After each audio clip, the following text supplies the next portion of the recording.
Okay, good evening, everyone. It is 6:09, and I will open tonight's meeting of the Capital Planning Committee of Lunenburg, Wednesday, November 29, 2023, right here in the lower conference room of the Ritter Building.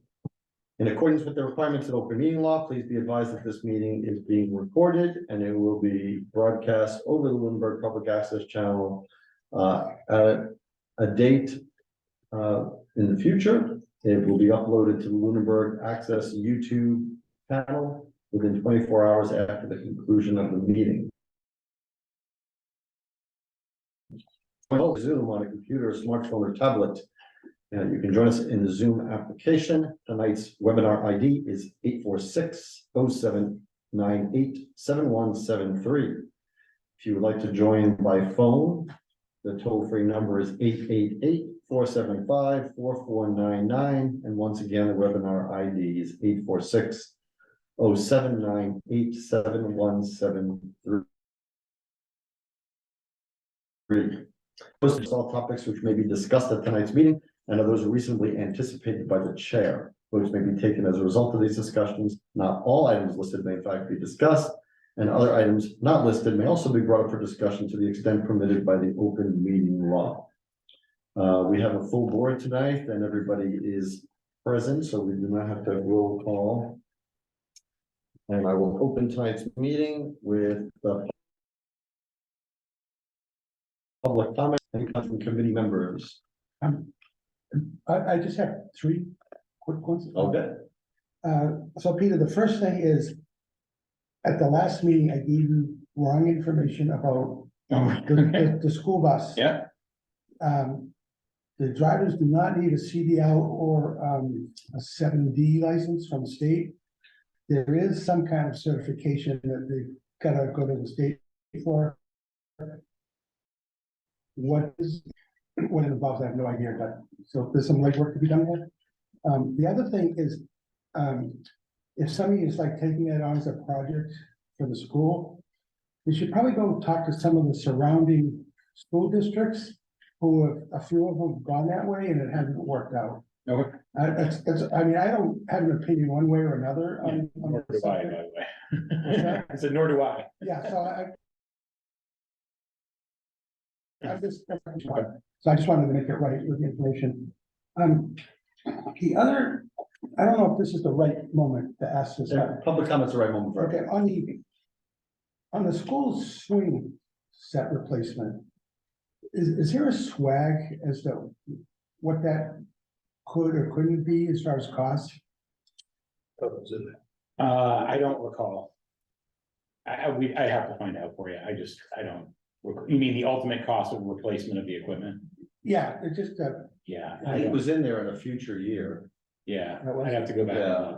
And look, but I shouldn't say, I think I have an idea what it is, but yeah. I know it's 6 digits. So that study wasn't for this year.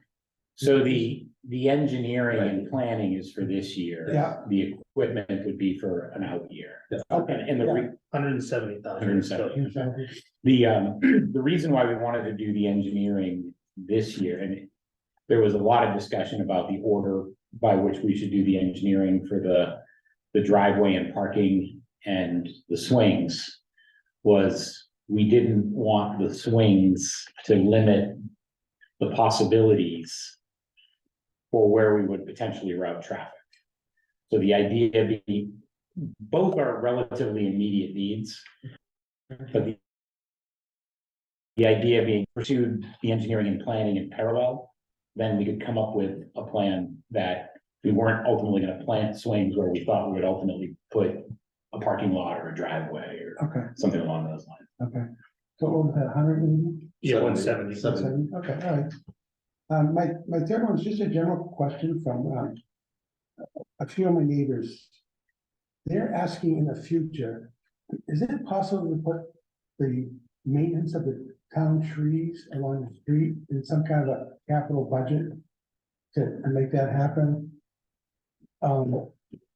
There is a budget line in the DPW for Yeah. Yeah, trees, yeah. I was gonna say, that is a DPW line. Yeah, it's very small. but it's in, Well, some of the tree work you see is not done by the town. Right, it's a state. Done by, no, it's done by units. Yeah, right, okay. Yeah. So, I mean, so that's what they were kind of asking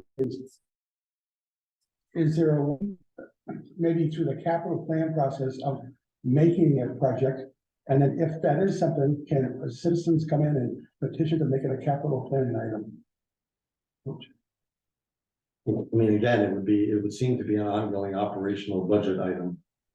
And then if people have trees that they feel should be addressed, they can certainly, there is a tree warden. Is the DPW director the tree warden? So. There are places they can go already. Okay, And mark to say, hey, there's a dead tree, or there's a really leaning tree over these wires or something, so. okay, I'm just asking. Yep, yep. Yeah. I'm just trying to provide some answer. Feedback, okay, all right, thank you. That's all I have. I have a comment. Sure. So, last week's discussion was very, very good, I think, and raised some interesting questions, in particular pertaining to the MSBA process and what is required for the accelerated repair program versus the core program. Following our meeting last Monday, I called the superintendent and said, it's pretty clear to me that the capital planning committee needs greater clarity on this in terms of the differences in what's required and so on and so forth.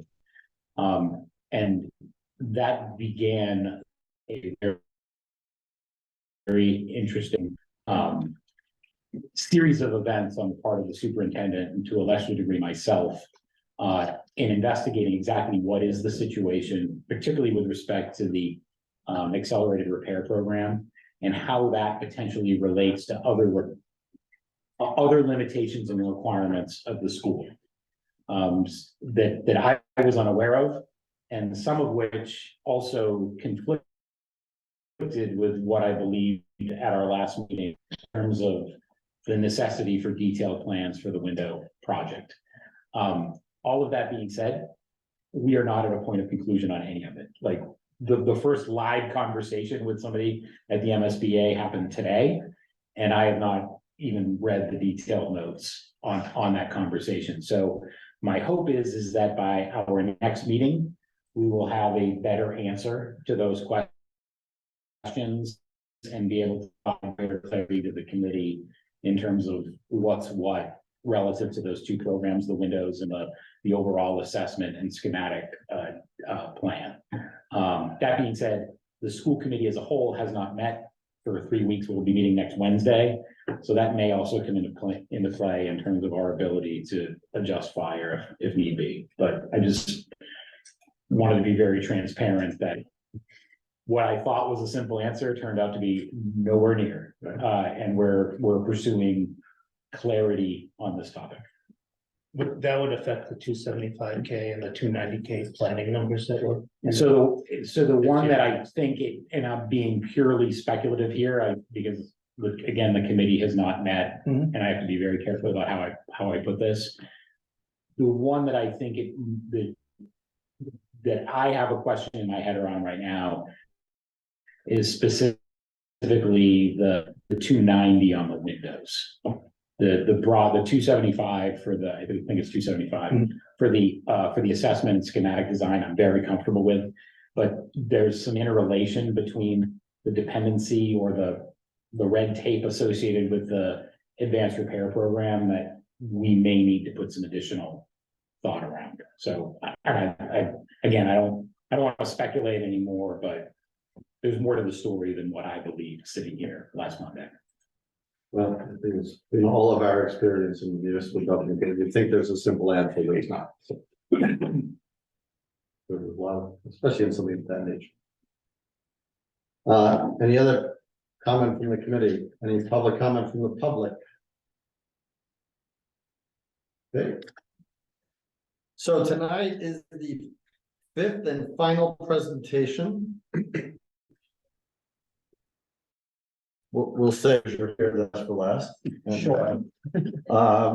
So we have our town facilities director here, and he will present the proposals for capital planning projects for the current year and then, outline years for both town facilities, and the parks. So without further ado, let me share my, I'm not gonna my screen just yet, because I'll let you introduce yourself to everybody. And then once you've about ready to do the presentation, I will share with you. So for the people who haven't met me before, I'm Chris Ruth. I'm the facilities director. Sure, a lot of you see me on other boards or committees in those meetings. But we can jump right into the presentation. My plan was to run through all the slides for fiscal year 25. I put slides on for the remaining years, it's kind of a living document, so as things get adjusted, I can do that. I will say it was a bit of a challenge, kind of wrangling in old projects and trying to find out where we were. There was some projects had tons of details, some had little to none. So. Okay, so I didn't give myself permissions. So bear with me.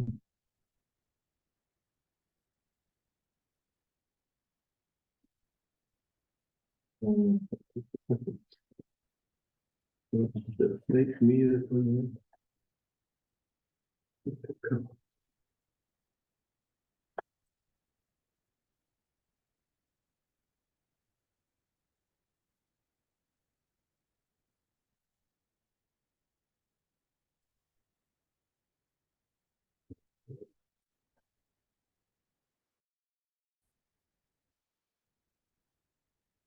So, what I will ask is that, to tell me when you want me to go to the next slide. All right, well, you can pass this one, so it's just the cover page.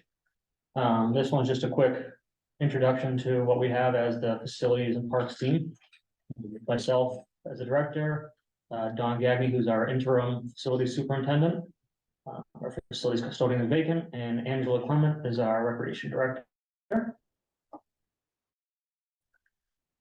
And we need this. And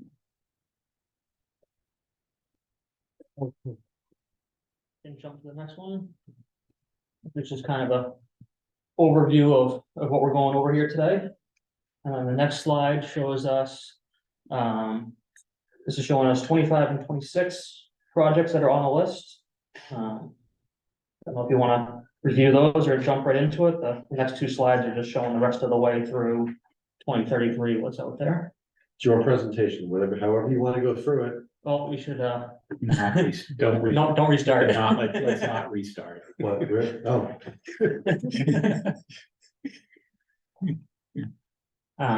So let's jump right into the first slides here. You skip a couple. Keep going, one more.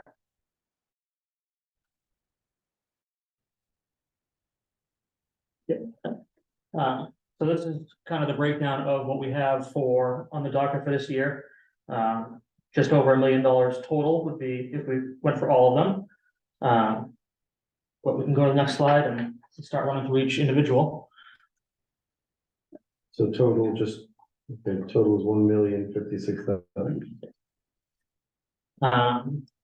So this is an updated one request that was in there for my predecessor.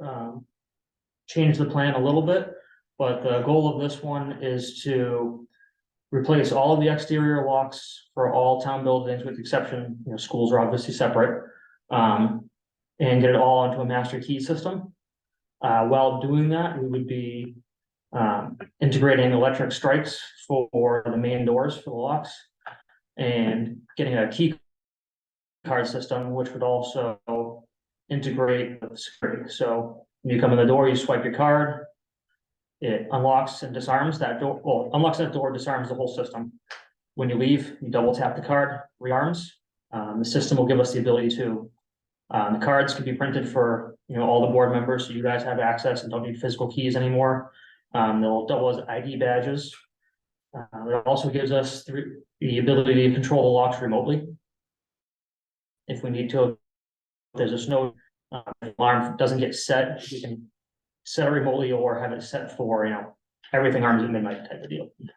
I'm gonna interrupt for 1 second. I apologize. I need to leave and return in about 10 minutes. My apologies. No worries. So some of the advantages to the system is right now, as a facilities director, and I'm sure, you know, all the rest of the people, we have no idea who has keys to what, not even the slightest clue. So this system is gonna get us, you know, all the exterior buildings will know who has keys. The vast majority of town employees won't need them, because the key card access will get you in. And if the power is out, there's a very small list of people that have any business being in any of the buildings. It's also going to help the police and fire departments, because they're gonna have one master key that opens everything. Public safety building will be on the same master system, but controlled by Chief Gamble, because it's definitely different security things there, but their master key and their key card system will still work everywhere else. You also say they'll be fully logged. Yes. Okay. Library as well. so- Yep. Yeah, so each building, we look, you know, at the Ritter building, I think we were planning one key card access for the front door. That's where most employees come in. The library, senior center, where they have meeting rooms and that type of things, where after hours, it'll give us some more control there. The system is expandable, which is nice. And the plan would be afterwards, do all of the interior locks as well. So, you know, your Ritter key, the Ritter master will open everything, but each door will have a key. Right now, we have a collection of random hardware from all over the place, and most of it's cheap Home Depot grade stuff that doesn't work well. This is gonna be centrally, is this cloud-based? Yes. So I'll have the card printer, I'll control, obviously, town manager, the other facilities guys will have, you know, master keys and that type of stuff. So it's an annual maintenance fee on top of this? There'd probably be, well, the security monitoring is gonna be really the fee. And currently, right now, security alarm use in town, and since this is public, I won't say all of it, is not great or consistent. Some buildings are never armed or rarely, so Is it integrated with the camera? it's not integrated with the camera system. Is there a possibility of? Depends on the buildings. I know with public safety, it's unlikely due to their system that they have. There's some proprietary software there. I guess as a capital item for new camera systems in town. Yeah. What would this be? Currently not linked. We have been on the IT side, but we have not gotten that far with it yet. Also, average life of the system like this. The hardware, at least 20 years you get out of that type of stuff, because it's gonna be a nice commercial grade that'll hold up better. The alarm systems, I mean, you guys know how long technology lasts, but luckily they think they can use a lot of our existing wiring for some of the alarm system stuff. Public safety, all the ones are already electric locks, so they're really just changing programming over there. Say, probably get 15 years out of these systems pretty easily. Would this be like beach house and all that kind of stuff too? Beach house would be on the key system. Not electric locks there, but we were looking at a security system that has a cell phone dialer. So at least we know if someone's in or out of that building. You know, it's only open 3 months out of the year, so. Over there, we'd have to bring internet in and all that type of stuff. Oh, and then like Matt at Marshall Park, it would be expandable to like the Yes. bathrooms and. Yeah. And the programming is pretty slick. If you work at town hall and you come in early, you swipe the card, we can set it to say, okay, someone's here, unlock the building, or we can set it. No one, you know, customers aren't supposed to be here, it's just turning the alarm off. The facilities department, is that the DPW? They separated facilities in DPW. It So, used to be under, now it's a separate sister division. department. Will they be included in this? Yes, they- DPW, yes, Yeah. their building will be included in it. Okay, how about like the water department? Water department, no, because they're the water You're talking about the district. water district? Yeah, Water district's a totally separate entity, oh, okay, not related to the town, okay, municipal town government. okay. All right, Go to the next slide, the next project, unless anyone has any more questions. So this request is for engineering costs. to fit out, a couple of rooms on the second floor of the public safety building on the police side. The back building there, it will be mostly file storage, the section to the right will be, for the officers. Currently, they are out of space in there. They've converted their conference room into a couple cubicles for their guys. In fact, we're actually sitting at their conference room table. We took it from over there to get it out of the garage. So they're already in desperate need of the space. We do have hard numbers for the design costs from the architects and the engineers. There was some preliminary work done years ago, so we have a pretty good idea of there's some structural reinforcements that'll have to be done for the file storage. And then, assuming everything goes to plan, we would be asking for the money for construction next year. This is a pretty high priority for the police side, so.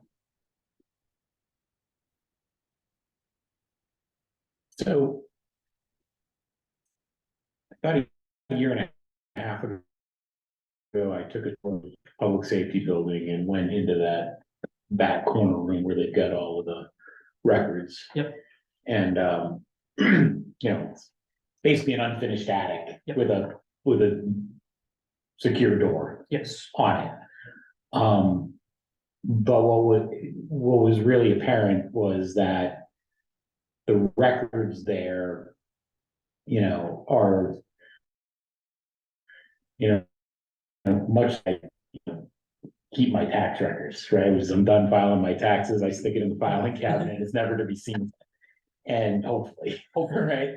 And that's kind of the impression that I got from, you know, 50+ years of police records. I'm sure there's probably more than 50 years. I think they of have police more records in there. elsewhere. And so I guess what I'm getting at here is that I think there's a facility issue here in terms of having a modern space to put it in, you know, have the right kind of drawers and filing cabinets and that kind of stuff that if you go and organize this stuff in a way that you can actually get the records that you're looking for, it's coming from a physical space that can facilitate that. But there's an enormous amount of work that would need to be done with the records themselves, I right? agree. So I guess my question is have you had communications with the police chief that says, if this, then that sort of thing in terms of, you know, I get what I'm kind of getting to is this opening the door for more and more and more expense, you know, associated with records? So the records is a couple issues with it we already have out there. One, as I'm sure you guys know, paper boxes get real heavy real fast. So there's definitely some structural issues there. The other issue is records, and for them to comply with all of their, you know, Mass General Law record keeping, there's also a lot of community control for paper storage. So, you know, some of the design money is for that, some of it is for, you know, structural stuff. We already know we have to reinforce floor joists in there to hold the weight. As far as total number of documents, I have not gotten through that with Tom yet. Or the chief, sorry. Are you? Just so I'm asking that if they do it, are they gonna commit to sorting through the files they already have? We spent tens of thousands of dollars a couple of years ago on records at TC Passios, right? So what I'm getting to here is that there's $35,000 for design. Mhm. There's another invariably six-figure number that's coming after this to build the project, which is, you know, hammers and drywall and locks and those kinds of things. But then another 5 to 6 figure requests coming after that to actually do the work to get the documents into an order that all of this project was, you know, in other words, how long is the long tail on this thing? Is the question that I'm trying to ask. Okay, so the question that I posed to you, the answer is yes, that's what you're asking. Yes. Yeah.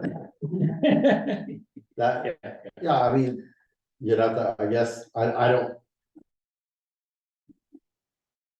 want to in place of Chris, but I have a funny hunch that it's not. You have to ask the chiefs. Yeah, it's not included in my project for sure. I imagine there's quite a bit of work to get all that done and sorted, and again, it's, Yours is the facility question that you're proposing here, and the question you're asking is a departmental question. But I'm asking from the seat of a capital planning committee member who was asked last year about funds for files and file management, right? So I think it's realistic to ask when we're presented for design on a project that has at least one additional year of work coming out of it in terms of construction as a result of this design, then what additional work is required to make this a whole project?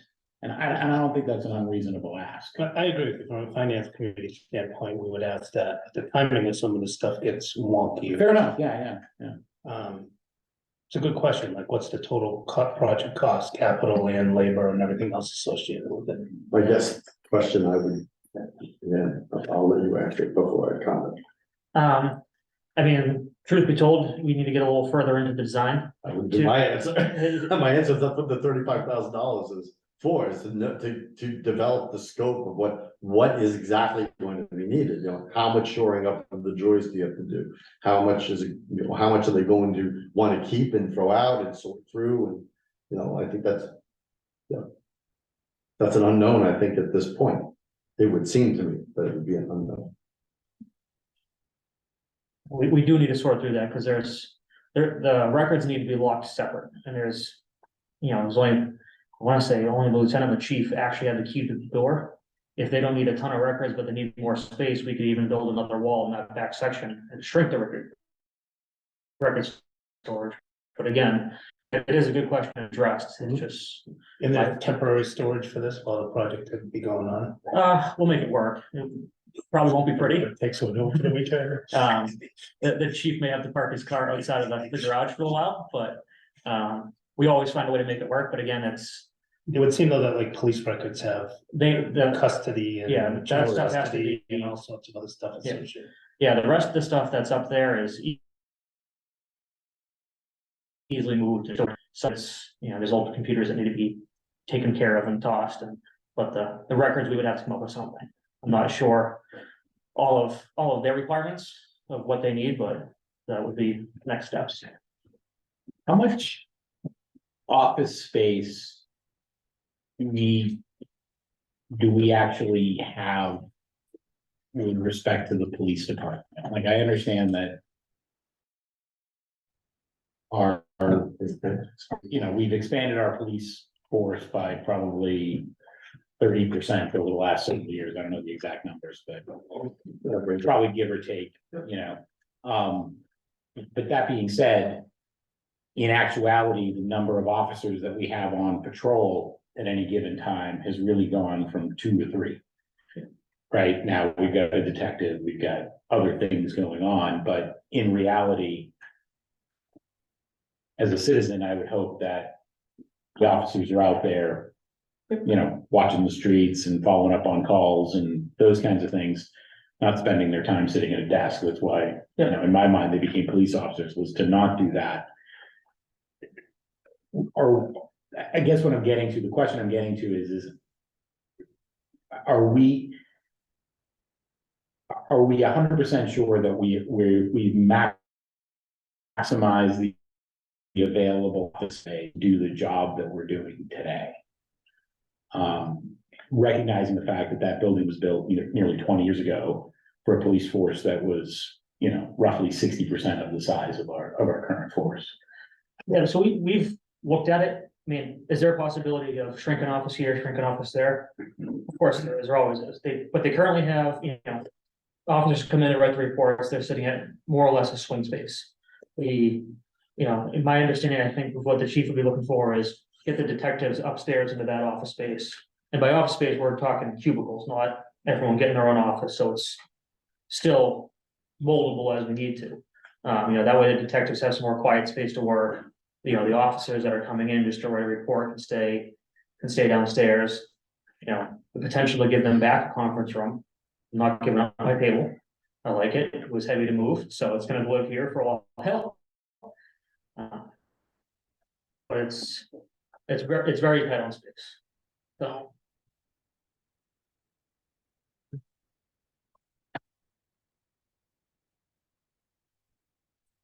right, next one we have here is partial roof replacement at the DPW. This section of roof that you're looking at here is over the office space. It is a little before its expected lifespan, you know, typically you're looking at 20 years out of this roof. I want to say that section was put on in 14. But as you can see in the corner there, the roof is starting to pull back and those ripples you see in it. It's causing some water issues and causing the water to drip down and damage the masonry. It's not leaking into the building yet, but the longer you wait, the more expensive these type of problems become. You know, if it starts leaking into the director's office in the corner there, we could be looking at gutting the whole thing, mold remediation, all that type of stuff. And, you know, the continued damage, you know, if you look at the picture that's kind of behind it, you can see all the paint peeling off that corner. It's because the water is dripping down and around and coming down that corner of the building there. So what are we looking at? Is that like a membrane roof? Yeah, that's just a standard rubber roof on that. How many square feet are we talking about here? I have to pull it up. I don't have it here. I'm looking at my big screen, my files and brains. 1 second. This is the entire office portion of that building. Yes, yeah, where it steps up there, you can see you're into the garage, and that section of the roof is fine, doesn't need to be addressed.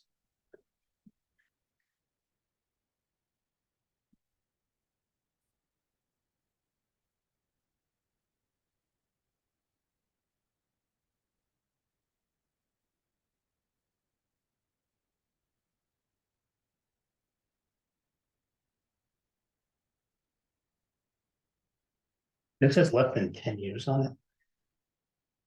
So, I mean, I asked the question about square footage, but I think that the thing that's killing me here is $65,000. Like, it's not that big of a space in my mind, and from what I remember. So, So I'm just having a hard time fathoming that number. so I'm hoping it comes in less. What I did to get the number on this one was I used cost per square foot numbers for what we used for the TCP roof. For that number, the problem you run into is the smaller the roof, it's all mobilization costs. You know, if, I think this is priced at about $35 a square foot right now for this size roof. If it was the entire building, that price drops into the high 20 foot. That's what we have at the moment. Trust me, I would love for all these to But come the in less. TC Passio's roof is an entirely different kind of construction. It's a rubber roof up there. It's similar, it's much Older, this has a pitch to it, I believe, doesn't it? very small, it's about a 1 pitch, yeah. Okay. So there's not a whole lot of pitch to that one, it's.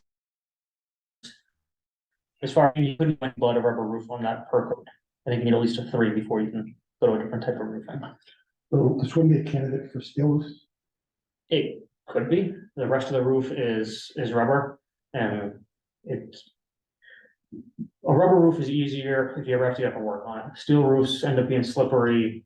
If you have to get access up there for any reason, it's harder to track down leaks. Looks nice, but in a commercial building, I would advise roofs all the time. I've unfortunately put way too many on for, Butler style buildings in my years. But Why is the roof failing there? that's a fantastic question. I have not gone and taken any core samples. I just know the work was done during the addition. I don't have the records from back then to tell you how or why they did what they did. Do I remember something from last year's capital plan discussions about water on this roof somewhere? So that was public safety. Public safety. Okay, never mind. All right. And believe it or not, water pooling on a rubber roof isn't necessarily an issue. Typically 24 to 48 hours for water to drain from an event. It's an issue if it puddles where there's a leak or up against something. So if you see a small puddle on a corner of a roof, it's not always a problem. But this one, you can even see, the seam tape is peeling that corner with the trim. It'll also replace, when they do a rubber roof, they replace that fascia trim as well. It's all integrated together. There's no warranty on this, it just looks like poor workmanship. Typically, On a typical commercial project, you're getting a year for warranty from the contractor, maybe 2 if you're lucky. You can usually get 20 years from the manufacturer, but the manufacturer is not going to warranty for workmanship.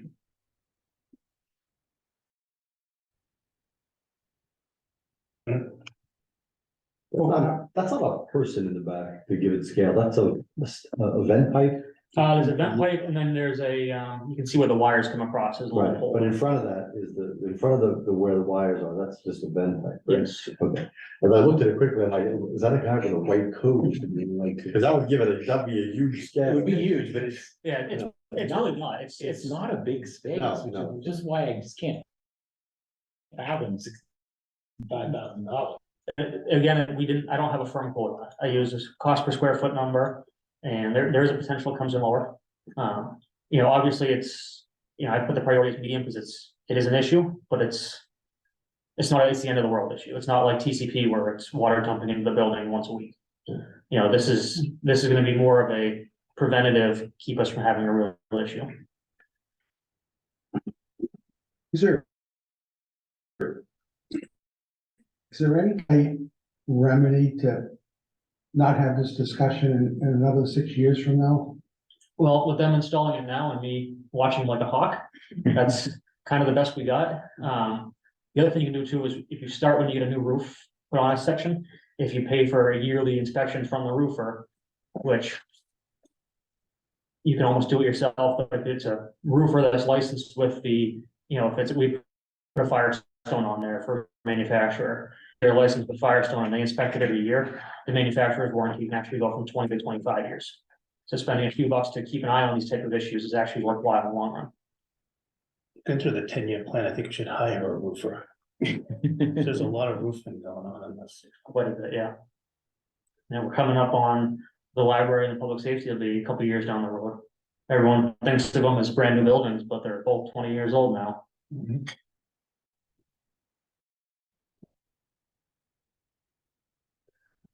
So this next slide here is a kind of a joint one between the DPW and myself. We've actually already seen this one. If you've seen it, we can skip it. My only comment is that salt chews through concrete, so the longer we wait, the worse it's gonna get and the cost will go up because there's more repairs associated with it. So I guess my question on this is, I understand the whole solid oil thing. Yep. Is this building not built properly, or is this just a normal wear and tear kind of thing? I have a bit of a specialty in warehousing, so if this is a project that I did, I would have coded it day one, knowing what was gonna be in there. Just because, you know, every building I ever built, I handed the owner a piece of paper that said, if you salt your sidewalks, this is what you're gonna get. If you know, it's New England, it's a very corrosive thing, and when these trucks park. You know, I don't know if you've seen park in the side of the road and they plow, when they pull away, there's a pile of salt there. Even when you clean it up, it gets into the pores of concrete, it's very porous. I have no idea what they had for a sealer on there when they did it, you know, a sealer, if you're just sealing concrete for this, should be done almost every year. Plus they also have that liquid, Yeah, I don't know the term for it, but like the brine or the calcium, yeah. Have the floors ever been sealed? not to my knowledge. And again, unfortunately, I'm new as well as Bill, the director of the DPW, so unless he has any records of it, but I doubt it. And this black bear coating, this is a polyurea coating. Yeah, so he quoted with theirs, obviously, they're not on the state contract, so we'll have to bid this out. I'll probably, assuming it gets approved, I'll probably reach out to a couple of concrete specialists and just confirm with them that that's the right coating. You know, the guys from SNS do a lot of work with that, and there's a couple other concrete consultants I've worked with in the past that can confirm and give us a spec just to make sure. But the process is the same. You have to clean up the floor, get the oil stains out, do some patching, and then apply the product. How often would the product need to be reapplied? Um, Like a 10-year thing? I would say 5 to 10, depending on taking care of, you know, they park a backhoe in there, so if the guys put the bucket down and drag it, there's gonna be touch-up type stuff. Yeah. But as long as that epoxy is never broken, you're not getting to the floor repairs, you're just touching up areas. Right. So once it's complete, it's much easier to maintain. So just to make sure I understand what you just said, we're gonna spend $60,000 here. This requires some extensive repair work and that kind of thing. We'll have to reapply material on a 5-year cadence or cycle, but it's not gonna cost us $60,000. Not even close. Okay, No, because at that point, you're really Patchwork. patchwork, yeah. okay. You're not gonna reapply to the whole floor every couple of years, you know, if you keep doing that, the floor will be an inch higher pretty quickly.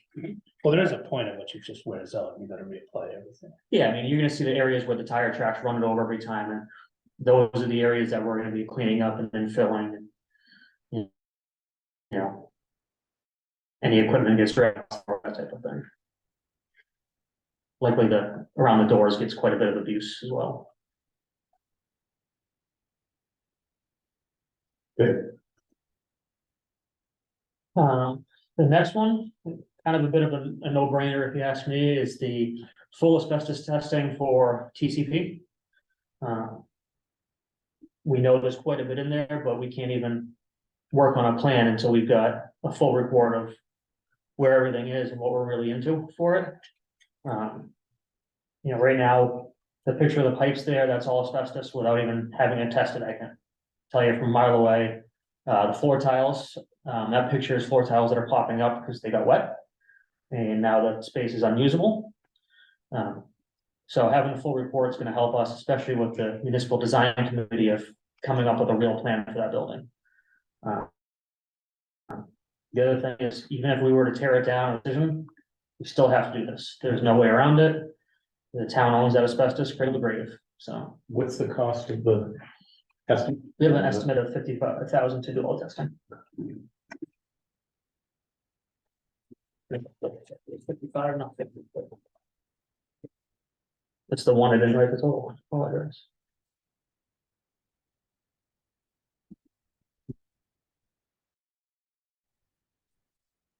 $50. 50.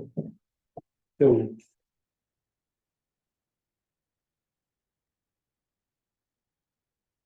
And we don't have a comprehensive view of where, like, there has been some asbestos abatement in that building, I believe. There almost always is over the years. Yeah, there's been several, Yeah, And several they- bouts. It's typically done in areas that needs to be done for work. Part of my thought is, in working with the municipal design committee, there's a lot of talk of shuffling people from this building to TCP as we get projects complete. Without knowing the full scope, I can't truly come up with a phasing plan. And some of the asbestos remediation, my guess is gonna be quite invasive. So if we remediate, you know, say we start with the back wing of the building. That back wing of the building probably left as an empty shell when we're done. It's just, you have to rip the ceilings out to get to the roof drains, because the roof drains have asbestos on them. All the pipe insulation does. The floors are all asbestos. So we need to truly understand what our scope is.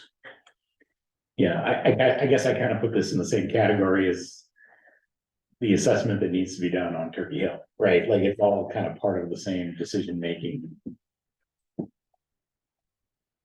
work, you know, like, particularly when we get into, well, this is really phase 1 and phase 2 stuff, the Turkey Hill is phase 3, really. Yep. But we need to really understand the full extent of, you know, phase 3, do we keep TCP or not, or do we do something else?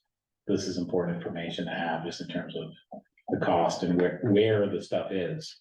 For example, if we keep the front end of the building, is there a lot of asbestos in the front end, or, Everywhere. you know?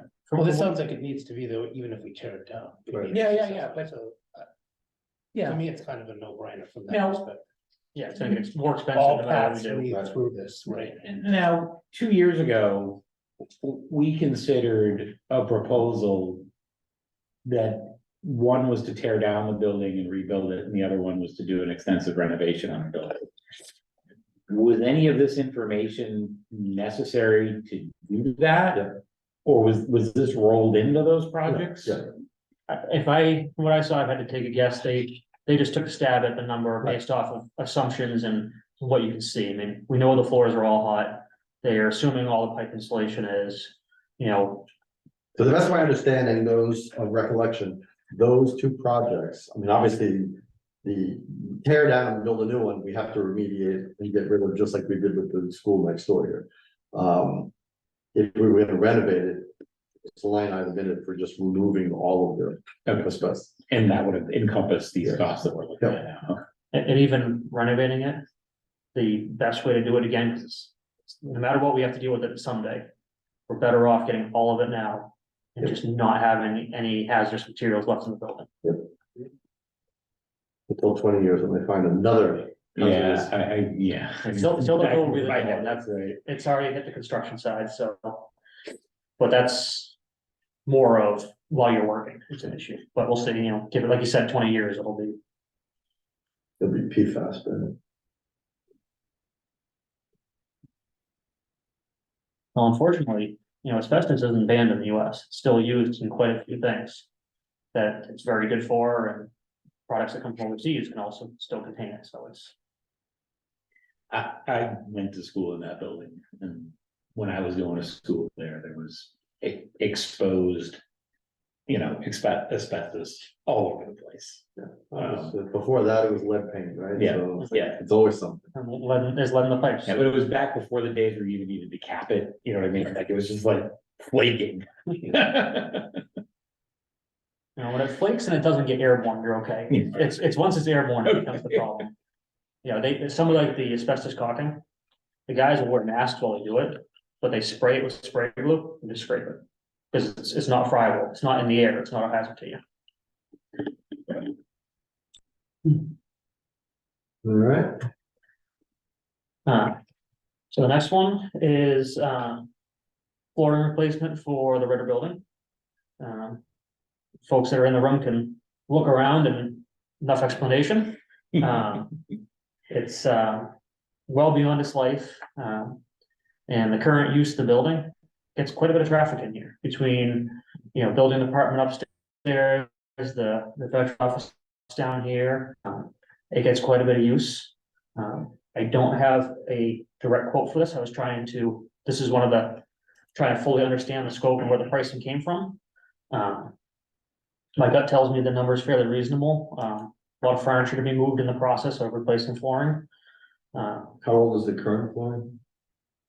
My best guess, without having any records, is the addition was put on in the 60s. No, But it course, like the carpet you're talking about? the carpet, I mean, the colors are gross, so I associate that with that period. No, this was all, 70s. this carpet, I think that these carpets were replaced when we redid the building, when the library moved out and the office came in. Yeah, So, That wasn't 20 years ago, it was really 15, but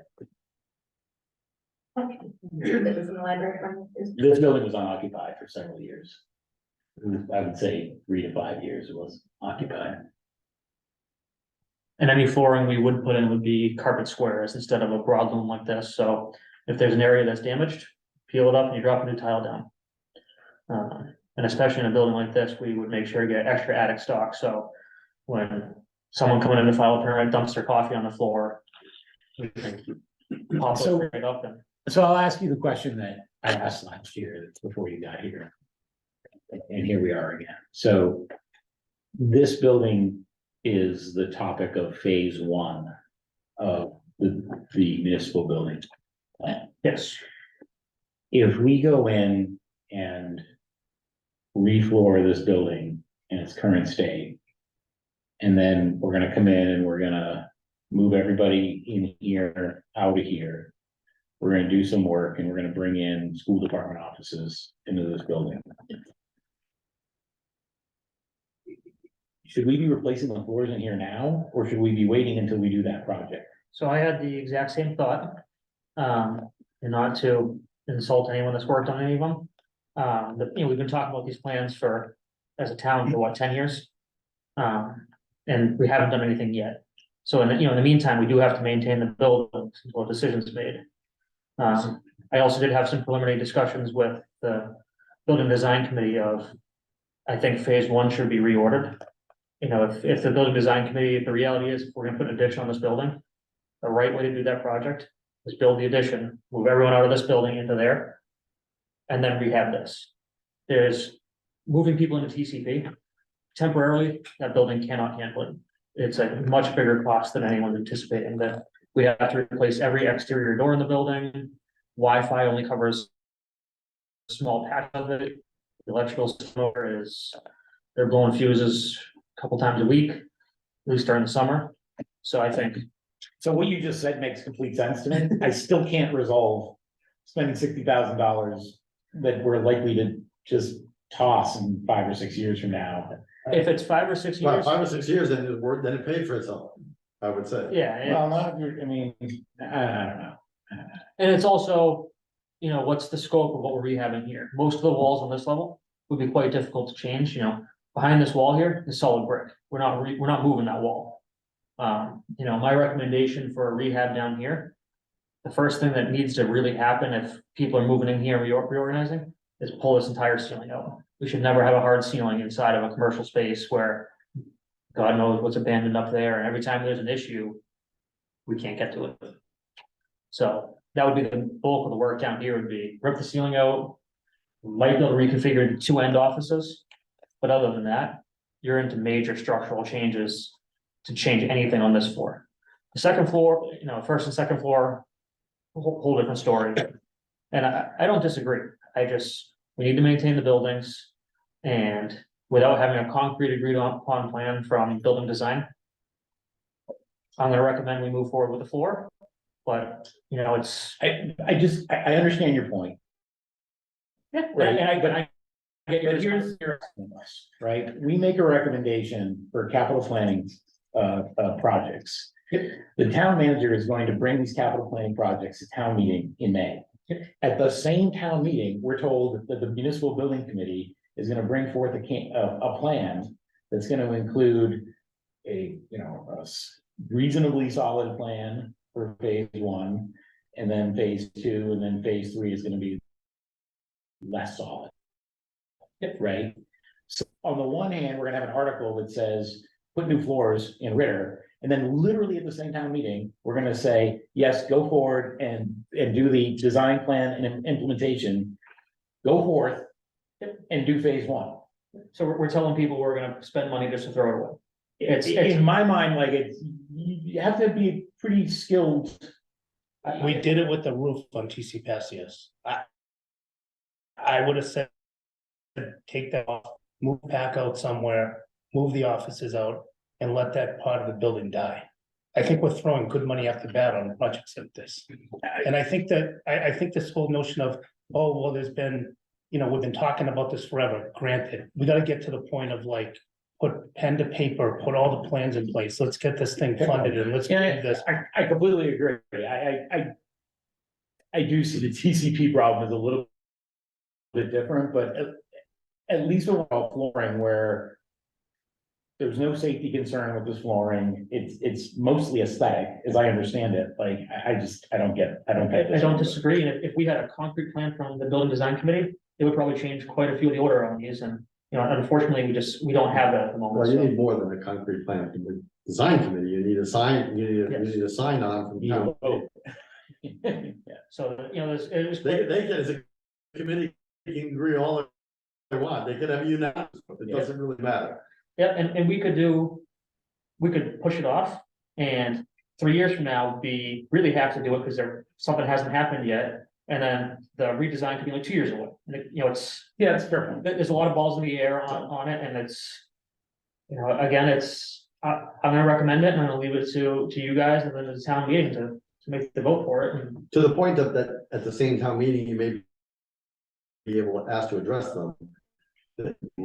What I would counter is that if that were the case, then I would have municipal design committee article first, and then the decision of that by town meeting will inform. Yes, what you may do. recall, Tom, that Yeah, we we decided can't do last that. year that we can't change this. No, that, you're absolutely right, but Unless it's a standalone article. no, you can't change it, but you can change the dollar amount. You could, yeah. So there you go. Well, I don't know. You can, you can change the dollar value. You can say, I I'm still think you can gonna change spend you it a lot, $60 less. but, As do I, but, and so do a lot of lawyers, but that's not where we are. okay, On that note, the next slide is gonna be the exact same conversation. That's the okay, patching and painting of all the walls in this building, and it's, again. They're definitely due, I mean, Anna's blocking one of the disasters over there. And I'm not sure who picked the colors in here. It's outdated and kind of gross. We're also working on, Remember, there was a company that once designed the avocado green kitchen appliances, so I'm sure they're still working too. They still work though. No, no, not the appliances, but the designers No, probably I are think still the working. appliances still. So when you work. say, who chose these? Yeah, they were very popular then. and you know what, I did some work for Bose in Framingham. And the Dr. Bose who created it loved orange rugs. And you walk through that building, it looks like the old orange shag color, it's just shorter because it's commercial space. You know, it's a $1 billion corporation, it was the most disgusting colors you've ever seen. Did he park his mystery machine van out front? Actually, we replaced most of it out there too, is all his buildings are connected by tunnels underground. He makes some good speakers, so we can choose any color. They actually used to make car suspension systems as well. Well, I see the. obvious connection, All right, so we have, same story. yeah, so good, nobody's want to rehash the same story. So this next one is a bit of a safety issue. So this is the back stair out of this building. A lot of the staff use it, as I'm sure you guys know, there's fairly limited parking here, so a lot of us go in and out the back door here. In the winter, you need to listen before you step out. Snow sliding off the roof is pretty scary, and it sounds like a body dropping. The window to my office, the storm window actually got shattered last winter by snow falling on, but. So it's quite a danger, so we're looking to extend the roofs there to protect people as they're coming out. Away from that snow sliding off, you know, this section of the building has a slate roof. So once it starts sliding, it doesn't stop. This is an employee only. It's mainly employees, but there's a lot of contractors that use that because they can't get their trucks or trailers into the front lot. So they'll park out back and come into the building department that way. That makes me very nervous where you said it's only lawful employees. Employees can get hit, that's fine. What I was really getting to is. My understanding, I believe this is the. Because there isn't another exit on that end of the building, right? If you look where the windows are down low, there's the exit out of the basement, comes up to the same spot. Right. The two exterior doors are stacked. Okay, So it's coming out the back way from here, which is really employees only, where's the basement door in relation to where we're sitting right now? down that back corner there, past the boiler room. Okay, Would that's- Yeah, actually, the handicap comes around the backside as well. Would that stairway persist in the building designs? Yeah, we would leave the stairway and put some sort of protective covering on it to,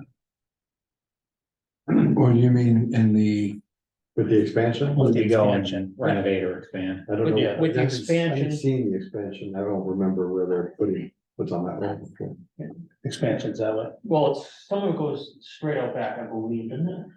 I thought it was all up the side. I thought it was that way. I think if they do it, they should hear what's there, but. Fight it out with the APDC. Okay, but it's not there. But it's not there, right? No, it's not right there in that spot. Okay. I'd be worried about the liability of, we know it's a problem and somebody gets hurt, why didn't you deal with it? Yeah.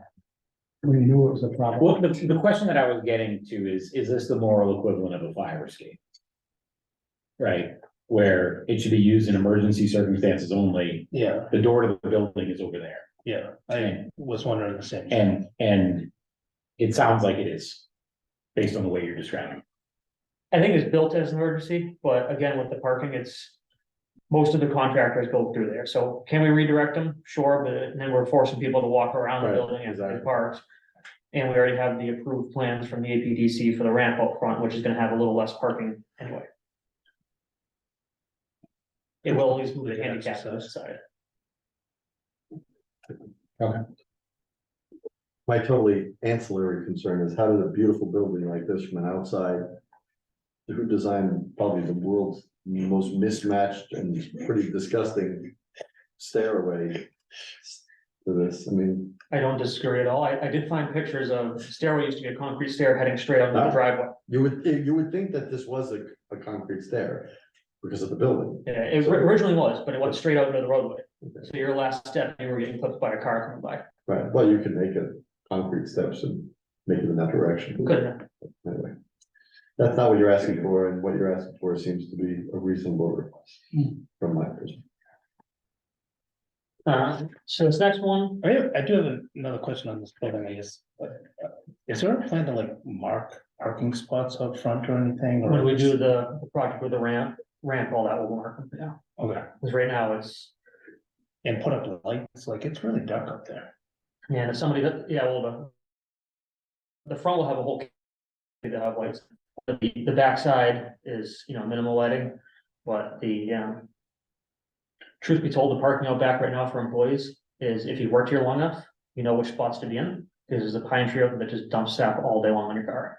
So You're gonna tell us which one that is? Yeah, I'm up there right now. Are you parked next to? By the end of this meeting, you'll know. You parked next to the black truck? Yeah. Okay, then you're good. If you're 2 or 3 spots to the left, you're in trouble. And the tree's not on our property. As long as your wife isn't here. Yeah.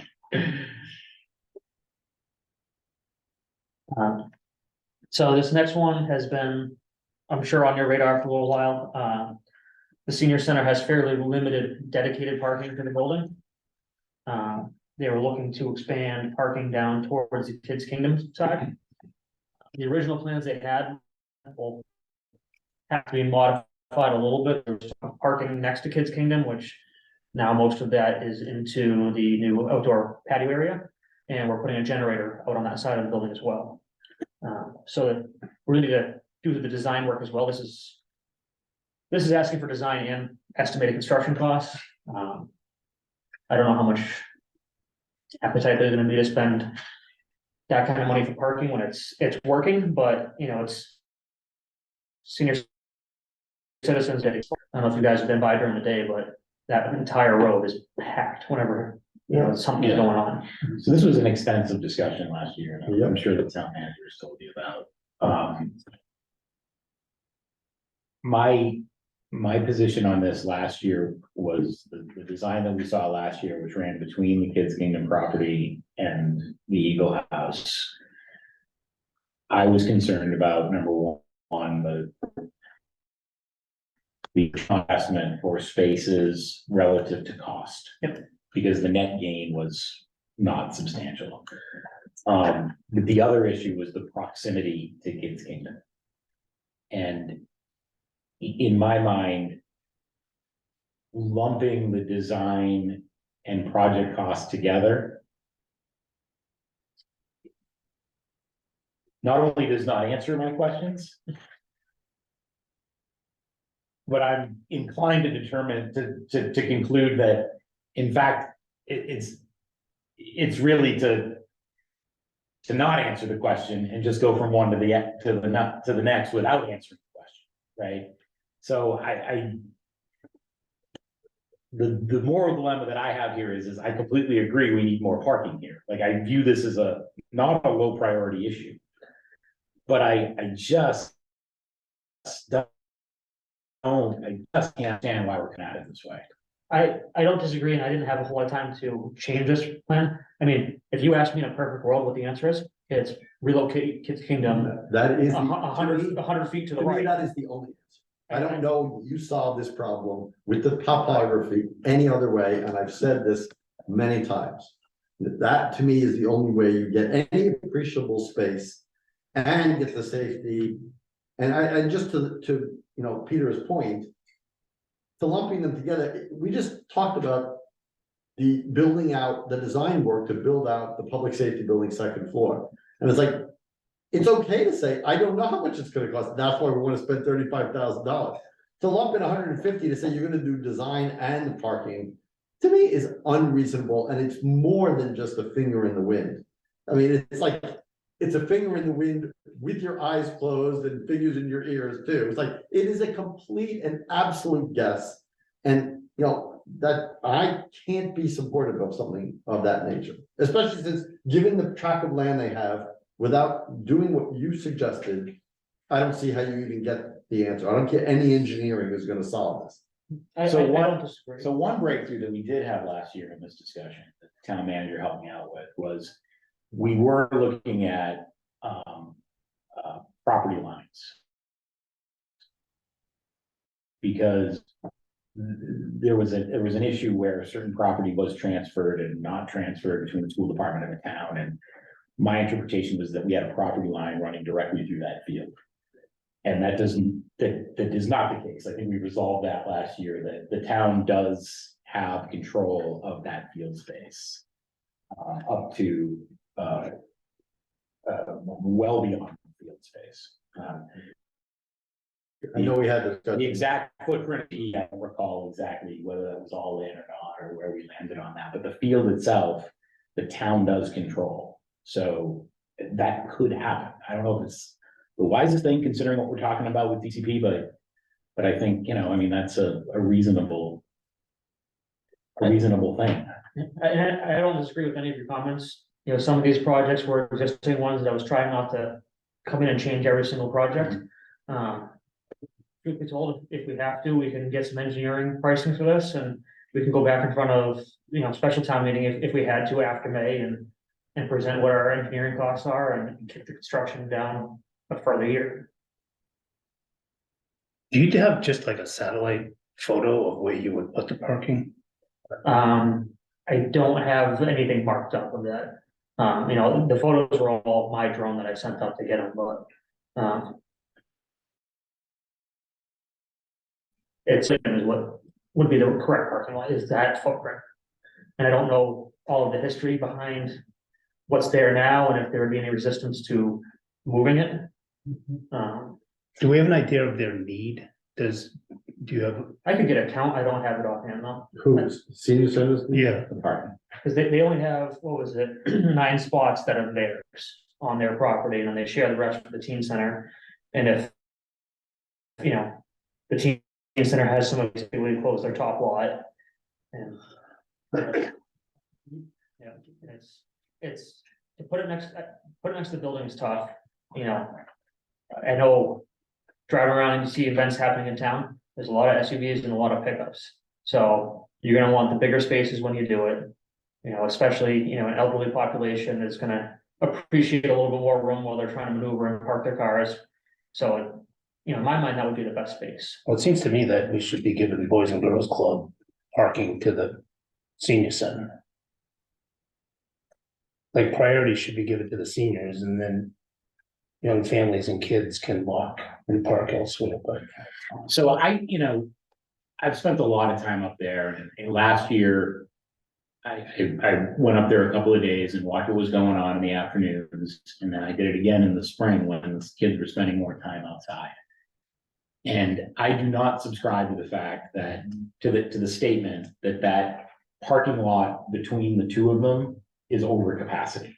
Very seldom do you go up there and see every space filled in that lot, even when the lot is closed for the Boys and Girls Club. The lot between them is, I've never seen it completely full, except on a day like homecoming or something like that, where you just got, or a car show or something where. The problem is that there aren't enough spots that are close enough to the building when you have people that don't want to walk. You know, a substantial number of steps to get from point A to point B. Is it easy enough to walk from? I don't. No, it's very much higher. There's a ramp down. Road or down the. Down that, there's sort of a crazy ramp that, you know. Could that be built? The ramp is already I understand there, the that's topography. some attention in the next couple of years. For a senior facility, I mean, I realize they've renamed it the adult activity, but for the people we would think of in our generation as seniors, really need to be on flat, level ground. And ideally, that parking upper- at the same level that they're going. to, Right, that's what I'm Yeah, saying, yeah, so yeah. parking at the middle parking lot between teen center and the senior center is just too steep and it's too much. Yeah, that's okay for employee parking. And, you know, the reality would be, if we add parking here, every spot that's dedicated right now for the senior center should be a DA spot. So when it actually needs that access is right there on front and they don't have to come around. You know, and if it's a Kids Kingdom, we could always extend a walkway from the parking lot onto the new ADA patio. Yeah. And then there is easy access that way. And the guys that shovel for me may not love that idea, but you know, it's. But we need to also get know that that- without an issue. I mean, I don't know if you can move Kingdom, but we also know a playground costs 200,000 as well, so. Well, but no saying that you have to I think get all the rid of equipment the would be. playground, just move it, so it's. not What is what is like the dime store history of Kids Kingdom? There's Was, a long history to I missed the old wooden one, that thing was cool. that. Yeah. But I did notice before you, I just want to ask something, I did notice a reaction. When we said, would there be opposition to moving it to? Can you, I guess I don't know who that is, and if you don't feel So I- comfortable saying. Yeah, so I can give you two answers to that. Number one is that the Lawrence family and the people who were part of that movement during when Connor Lawrence passed away, and the decision was made to tear down the old one, put the new one there, dedicate that property in his name. There's a lot of emotion tied up into that property, so that's point number one. Point number two is, and I don't recall the exact financing and how exactly that the current incarnation came to be. The other issue, though, there's a broader issue around the campus, regardless of where the property lines actually are, which this whole idea of, you know, what Matt Allison likes to call the 55-acre campus. Mhm. The campus used to include everything up to the Eagle House, Mhm. to include the property that the library is on. And there was a lot of space and available field space, flex space, you name it. And when you pick that Kids Kingdom property up and you move it closer to TCP, imagine a scenario where we were to decide, you know, on some of the topics that we discussed last week, which TCP goes away and we build a new elementary school there. Well, you're gonna need a playground, so that would work. But if you didn't, and you wanted to put a ball field in that area or something along those lines, you're continuing to encroach on that campus area, right? So just by putting a parking space on that space, you're encroaching on what used to be the school campus. And I think that, you know, personally, there are other people in town that have much stronger opinions than even mine when it comes to encroaching on that footprint. Well, I would say that I'd like the answer maybe from Sue Doherty on like what would be the requirements associated with that, because I know we think of the senior center as, but I can go to the senior center, right? And I, you know, could certainly walk up that hill, and I think a lot of folks are in that same situation. But what does she think would be the requirements? Is the 9 okay if the 9 are dedicated to? I mean, the 9 are already dedicated, or they're, No, I understand, but like, save the 9 for the people that need it. If you don't need it, shame on you for parking there, right? And give them the stink eye or something, but, you know, and the rest can, you know, park elsewhere and. yeah, and I think. You know, almost the footprint of Kids Kingdom, I would take it from the grass area from the road to the woods. Right, I think just that width of parking would be more than enough for their needs. this is my, I mean, I hear what you're saying, but I have to say, the size of the footprint of that whole tan rectangle that's Kids Kingdom. First of all, per the law, I don't know how the Lawrence feel about it, but we're not relocating it to another part of town. I'm just talking about taking that and just moving it a whole Kids Kingdom width further toward TCP. I cannot believe that would encroach on anything of any substance of, I mean, what is that, quarter of an acre? I mean, that's not, It's not very big, no, and I think, you know, I think Sue over at the senior center would love it, because, you know, now she's getting. The older kids, as they come across, stop at the playground, and now they're coming into the patio, and, you know, they're scratching up brand new tables, so. I think she would love a little extra distance between them. You know, her office is in that corner anyway, so she's always yelling at the kids as it is. to stop breaking stuff, but. So that's what I was kind of wondering is, when the kids are using this playground, where are they coming from? Are they walking over from Turkey Hill So it's, or? during the day, it's a lot more younger kids and, you know, a mom who's got the day off type of thing I see there. And they park in those spots, right, that you see in the Yeah. far upper right. Cause I only see cars parked there, but like. I don't know if I'm missing anything, but I don't see like kids walking in from the other schools to, It's for recess or whatever. the ones that are the kind of a pain over there. It's when they leave the school, they stop at the library for their power hour, and then they head up to the teen center. It's that transition time where it's the older kids stopping there just to. Right. Kids Kingdom is designed as a primary school child age. And it So was, there's nobody walking into the primary and school. the hours. history of it is it was built to accompany TC Pasos when it was an elementary school, Right. right? Like, I mean, that's the long history of it. I mean, we're not gonna solve this problem tonight, but we're touching upon some sensitive topics, right? Like, Yeah, I just thought, I guess. When the I kids guess get I've out of been in school- town as long as I have, I don't understand why they're sensitive. with all due respect, when the kids get out of school and they go to the library and then they go up to, they go up to the teen center. That's all public property. And there's nothing we can do to stop it either, so. Not to mention, you shouldn't. I'm sorry if Mrs. Doherty doesn't like it.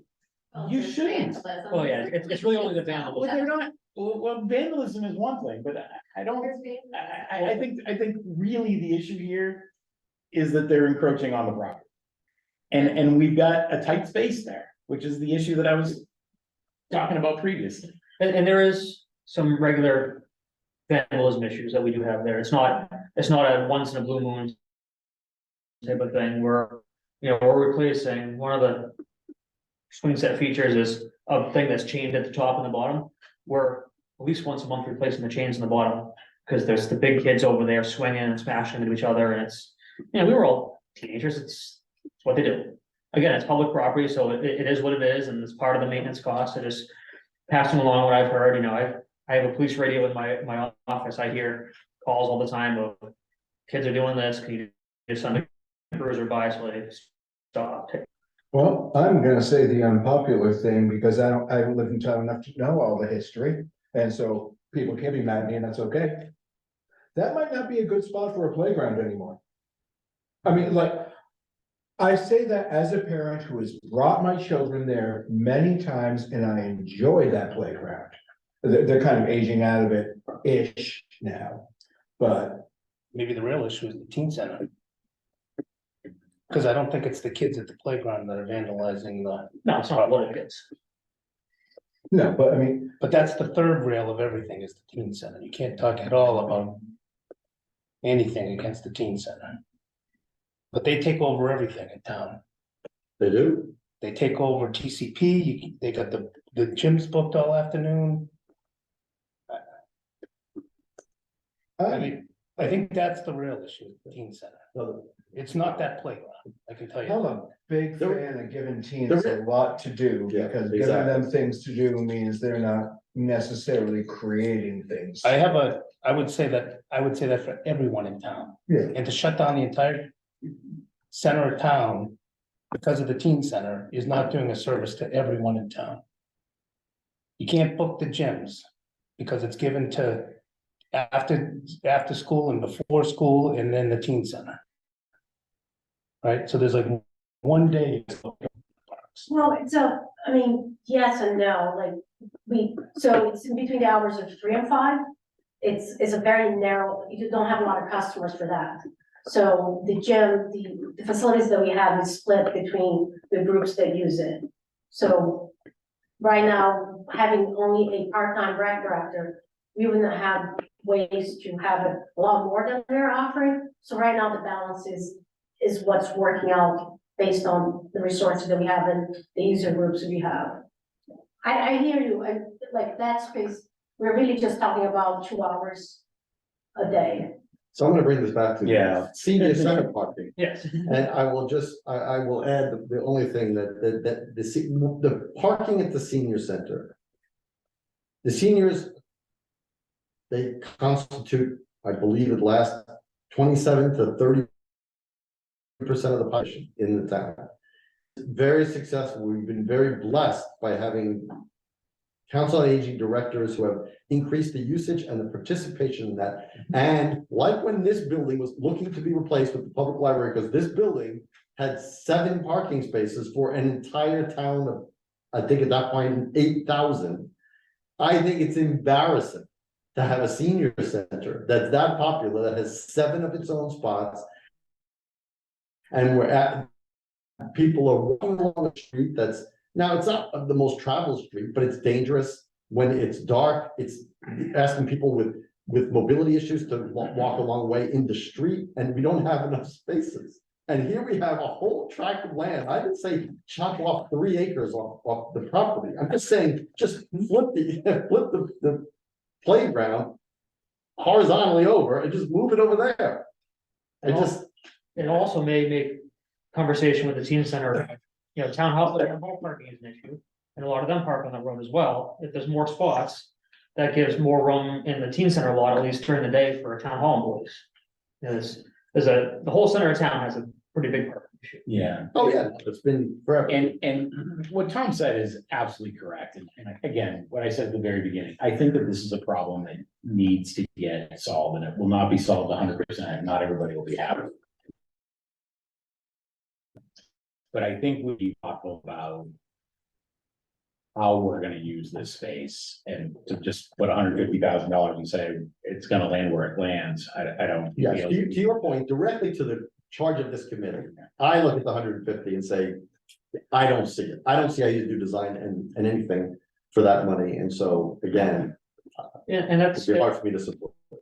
and I'm happy to relook at it and come at it a different angle and present it to you guys again in the next round.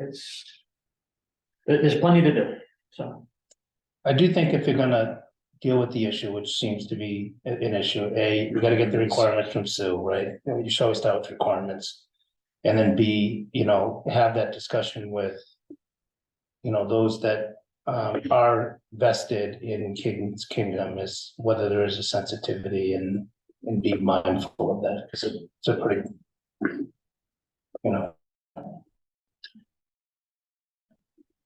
And I look at that teen center parking and say that should be senior center parking. Not Well, it's not- again, not all It's senior, not teen center parking. it's It's shared. It's shared parking. Right. The only It's not reserved for anybody. The only parking that's reserved at any time of the day in that area, to my knowledge, is the space that is directly in front of the Mossman building during the teen center hours from 3 to 6 or whatever it is. And the kids are out there And playing. only in the 3 seasons. I mean, not Right, in winter. not right now. Right, it's not closed in the winter. Actually, the town hall staff uses that parking lot during the day, because we no longer use the parking behind town hall. Because it's not owned by the town, and, the owner of the adjacent building, they want. So what are town hall employees doing when the kids are in the parking lot in front of the Mossman building?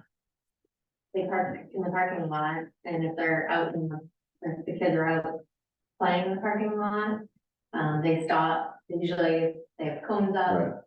They stop, they move the cones, everyone's aware, there's usually an Right. adult out there to make sure.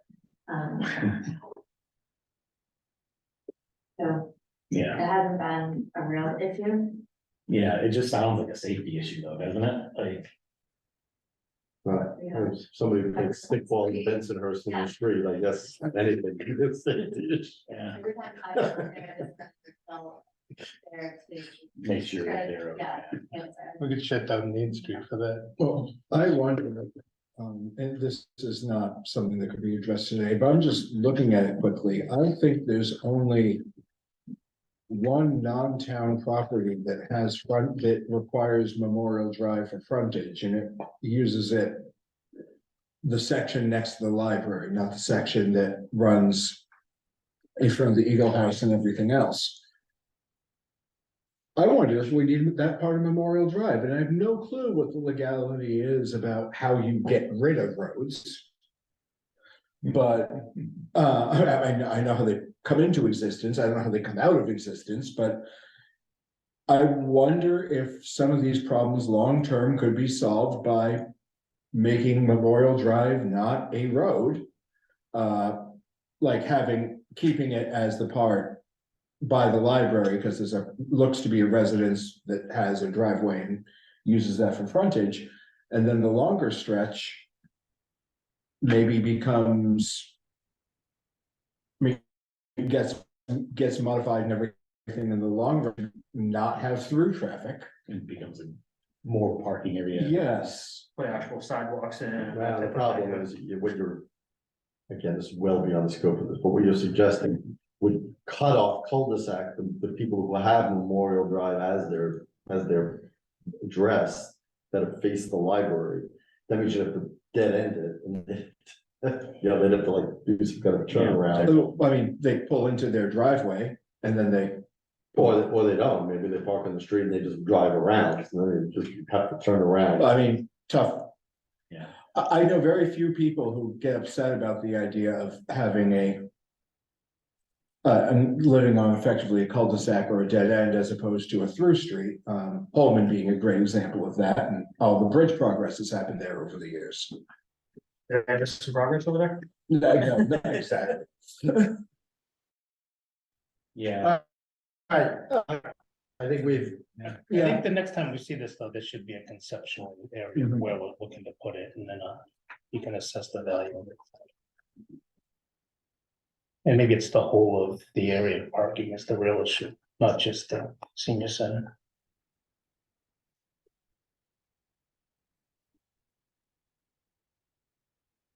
So this next one, we would like to, honor the chair of the Parks Commission here to assist with this one. So the cost we got estimated for this one initially, was to hydrorate the entire pond. And that's bringing a floating excavator in, and they basically scrape out all the weeds and get it back under control. In discussions with the Parks Commission, there is some thought that we could reduce the scope of this and not do the entire pond. Potentially do sections of it as a test to see. I mean, either way, we need to address the weeds. They've gone to a point where a chemical treatment, we'd have to do very, very slowly and minor, because if you treat the whole pond, kill all the weeds, they float to the surface and you've made it worse.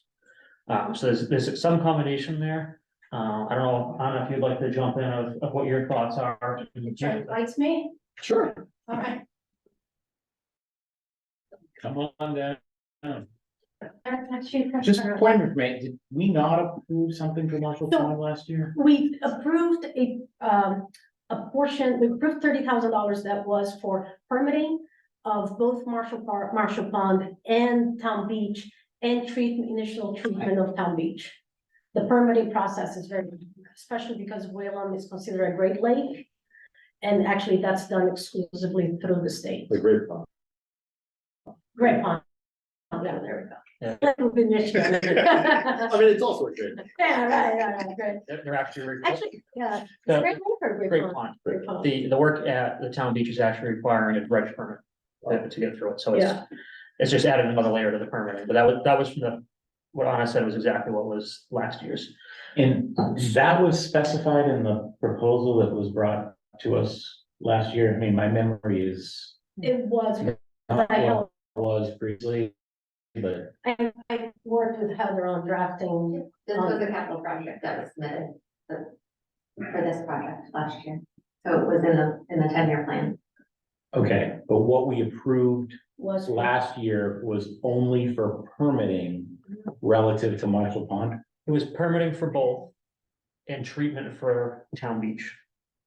Because that's a much smaller section that they need to take care of, and it's not as Okay. extensive amount of work. So I have a question that I should know, but I don't, which is, what is the footprint, what is the acreage of Marshall Pond? It's about. It's under 3 acres, but it's more than 2. Okay, I think once I did that on on the Google Earth. So I gave Heather a very long email yesterday, and I CC'd Chris. The problem, so this pond has existed for over 100 years. It's not a natural pond. It was built in the early 1900s just by closing off a brook that goes through. In 2004, just as I moved into town, the Main Street and Highland Street were repaved. At that point, they didn't remove any of the asphalt, so it just added on, and it was enough to go over for all the water to go over the berms and straight into the pond.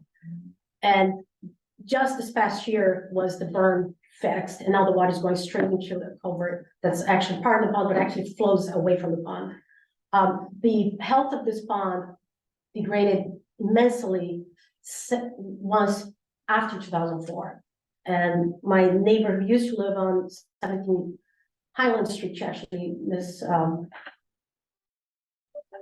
Larkin, she has pictures of the pond.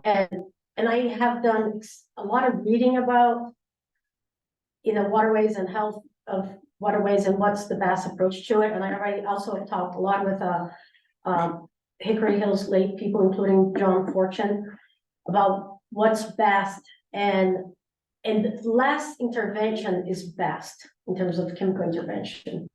So the idea is actually ecosystem can reestablish themselves if you give the proper setting and time. So what we want to see is have a smaller amount. We don't want to do 256,000. We want to do a smaller scope of that. Just remove the pollution and the weeds of probably like, especially the front part of the pond where actually we use for ice skating. It's whenever the pond gets frozen, that's the part that gets used. So clear off that part, remove the muck and the weeds, and see if the ecosystem is able to reestablish. If that is the case, then we can make a plan for the rest of the pond. The problem is with all the pollution that comes from stormwater, which includes metals, oils, everything, it probably just killed enough that one species of vegetation became dominant, which right now is the lily pads. And that is a lot of muck also on the bottom of the pond that used to not be there. You can see it's like dark black now. And it used to not be there. That's probably also killing some healthy bacteria that should be there in other organisms. So the idea is to make it a much smaller scope, and one that we don't want it to interfere with the entire, we wanted the ecosystem to be established. But we have, or has the Forest Commission or the town employed a environmental scientist to look at what would be the best? I agree that would be an approach that we want to try to reestablish a natural ecosystem. The point is, do we have a scientific study that says how best to do it? So that's a great question. I'll tell you a very funny story, but quick. But when we bought our house, there's 3 chimneys there. We got different people from chimneys coming, telling us what we needed, and we'll sweep, repoint it, recap it. And we decided and then 10 years later, one chimney collapsed because it was so old. So when we employ these, you don't have usually environmentalists that are giving statements. They usually work with a company that are selling something. So the company that we've been working with is the company that does Hickory Hills and also does Lake Shirley. And that was not what they offered us. They offered us for us to do the whole thing, to chemically treat everything and to break the whole pond. And then when I did some reading and some research, I went to Chris and I said, Chris, I don't think that's the best approach. Ask them about clearing off a small area, see how the ecosystem goes. And maybe the second phase, we just want to clear off the middle to just increase the water flow, just so it's faster. Just by that, we eliminate some weeds. Chris asked them that and they said, yeah, that's a good idea too. So the problem with, I get someone who's an independent contractor who's not attached to something that you're selling. A lot of times we got to do our own homework and figure out what's best. And I can give you literature about because I did some reading about, you know, that is usually the best approach. And in fact, Seattle, they have they took down an entire neighborhood and that they're trying to establish a brook, a creek that they have found is a flood zone. And what they're doing is to just trying to eliminate pollutants going to the brook to try to get that.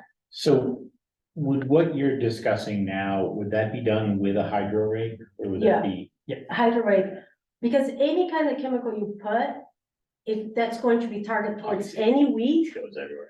well, they actually have some, they're very slow, they're not fast reactors, so they never spread too much. But whenever you treat one weed, one vegetation, it's not a weed, it's a vegetation, you are creating a space for another weed to come. So Hickory Hills Lake, they have to deal with, they treat it for lily pads, now they have to deal with grass. What is the depth of Marshall Pond? The middle is pretty deep. And that makes sense. What is the depth of Marshall? So if you have a row, if you put it all the way, it goes probably 6-7 feet. My reason for asking is, I lived on Little Hickory, and when Hickory Hills was going through basically where we are now with respect to Right. Marshall Pond. And the thinking at the time was, we're gonna hydro rake everything. And Little Hickory is a very different kind of animal than the rest of Hickory Hills Lake. And what occurred when Little Hickory was hydro, it just got like 3 times worse. And we had to drop in the chemicals and then all of the other stuff, like there's no perfect solution, right? But the point that, and you mentioned Mr. Fortune, and I'd be really interested to hear his take on this. Like, I'm all for doing the minimum here and particularly thinking about like what's actually going to improve the quality of life for the residents of Lunenburg. Skating, for example, like I think that's really interesting. But I'm also concerned about like, are we 100% sure that we're not doing something that's just gonna make things worse? Right, so that's, you know, you brought up another good point, because I don't know, when you said it got 100 times worse with the hydro raking, you know, you gotta think about the uses that you want of this body water. So for example, the town beach, we wanted that to be clean enough for swimming. That's not the case here. Right, no, I would say Little Hickory and Marshall Pond are kind of very similar. in terms Right, of we their want to, use and- yeah, Company also, sorry, they did suggest some minor chemical treatment after to control it. Mhm. And there are seasons of, the treatment they were looking at is kind of a broadleaf type thing. Yeah. So the lily pads with the big leaves get targeted more than the other products. But they said no matter what we do, there would have to be some chemical treatment that goes with it to prevent that. Although, do we know what species the lily pads are? they have actually, so I don't know the technical name, but majority is tulip lily pads. Are those native or? They are native. Okay. So that leads me to my question, because I know very, very much the history of Hickory Hills Lake and Lake Shirley and their invasive vegetation that they're trying to combat. Do we know if there's, There is some fern work there, okay, because because to Peter's point, if you churn it up, fanwood invades because it's so fast growing and it's hard to kill, that if you churn everything up, that will just maybe potentially take over the whole thing. Now, maybe that's not a worry of what you're trying to do, and because no one's gonna be boating or. right, and that was, you know, the other thing about treating the whole pond as well, like, what is the use of this water body for the town? It's not for the whole pond, you know, like, we wanna, the towards the end of the pond is very secluded, believe it or not, and there's a lot of wildlife that lives there. And that's where we want to put a platform on Marshall Park to overview. And we don't want a lot of movement there because we want to preserve that. It's really that first area, the area that's used for the residents. So what do we think the new number So, here is? I think what we're thinking now is in the $50,000 range, just to get us started out there. You know, the permit is already in process, whether we do the whole thing or a foot of it. Is that the number we were Yeah. supposed to, because they can do, you know, the vast majority of the cost here is his labor. It's a guy in a floating excavator that scoops it out. And then he has to use the paddles to bring it over, put it in the truck and go back. It's just time consuming. So, in the conversations we had with the company, they said, we can either do it as, get as much as we can done. This a lot of time for this cost, or they can give us a fixed price to do this many square feet type of thing. So they were amenable I to, glossed over something because I just said it as if it were true, but I should ask the question. Is there any idea or intention to do any kind of boating, kayaking, canoeing in Marshall Park? No, I think the uses that we want to maintain is the uses that ours have had, is maintain it for skating. Kids, we do want to make it easier to get access to, they call it hand launched vessels. Like one part of the Marshall Park renovation is we are going to put a little pavilion, small one, on Highland. That hopefully would make it easier for people to get their kayaks there. So You are, but that is the current use, people do, so we wanna maintain the current uses. No motor building. no, I'm not worried about motors. I'm worried about the transport to, potentially people using kayaks there. Going to the other waterways or well, something, and all of a sudden you're just transporting. That's why knowing that there's invasive species is important, because all the other lakes go incredible contortions to make sure it doesn't spread and come out from other Right. places, so. But, so that is usually maintained, so for example, Hickory Hills Lake, they do have a lot of, it's a private lake, and they work within their neighbors to that.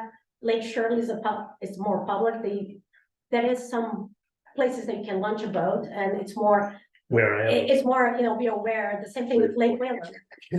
The same thing with Lake Whalen, There, it's jet skis only. yeah. Jet skis. Are there any concerns about lawn fertilizers leaching into this pond and creating these issues? So I think that is just a general waterway, just the overuse of fertilizers. The town doesn't have anything, restricting and use, and I can see, there's some beautiful houses on Hickory Hills that their lawns are pretty green, and I'm like, That lawn in the foreground is one of the nicest lawns in town. The one- yeah. And I'm pretty sure that it's Yeah. not organic. Yeah, I can tell you the one from the other side does. Are there fish in the pond? There is fish in the pond. Do you know, is it like trout and that kind of thing? I don't fish, so I don't know. I couldn't tell you. We know there's fish, we know there's beavers, we know there's all kinds of other critters that. There's a lot of turtles. Like, it's kind of nice in the spring, you go and you go to Highland and you can see the dead logs, and you see dozens and dozens just sunbathing, and it's really beautiful, just standing Yeah, there. that would be my interest, is to make sure that whatever we do is elusive. Right. Disrupt the entire, all those critters you just mentioned. I would hate to do something and then, like, the people on the lakes, they just want it for. Boating and. Right, they want it swimming. for recreation, but if you're looking at to create and maintain a wildlife, kind of preserved in a way. Then what you do is very different than if you want people jet skiing without getting Right. their motors tangled up in weeds. And that is why we wanna do it with a small scope. That is the, that we choose is going to have to be the least invasive to be effective. And we wanna do it smallest because we wanna make it ice skating, easy again. We wanna make it easier to launch a kayak there. And we'll put enough information about, please clean your kayak in and out. But I think that's a limitation for every body of water in the state. I would request that you send us a revision of what that number would be, not just orally, but Yep. in documentation. I can get that right over to you guys. Thank you. Yeah, Chris is working with a lot of things that, I know he has said this a few times, but I'll say it because I know it's true, because I've been working with Chris. He did jump in less than a year ago, and he's been nonstop, and he is working with a lot of, things that he received from his predecessor.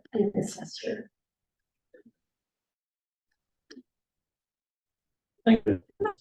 Do you have more for me or? Unless you wanna stick around and talk, there's one slide that's further down for Wallace Okay. Park. Okay, Well, McNally Park, There's McNally and Wallace was on for 2 years, okay. and in late conversations with the Parks Commission, it was for resurfacing of Wallace, and I wanna say, right now it's showing for 27. Okay, well, we'll just let's go through your slides in order here. Alright, let's run through them. So the next one is McNally for survey design. There's quite a few things that the Parks Commission and the town would like to improve at McNally between, ADA access and bathrooms, and also the potential to get the T-ball field moved over here.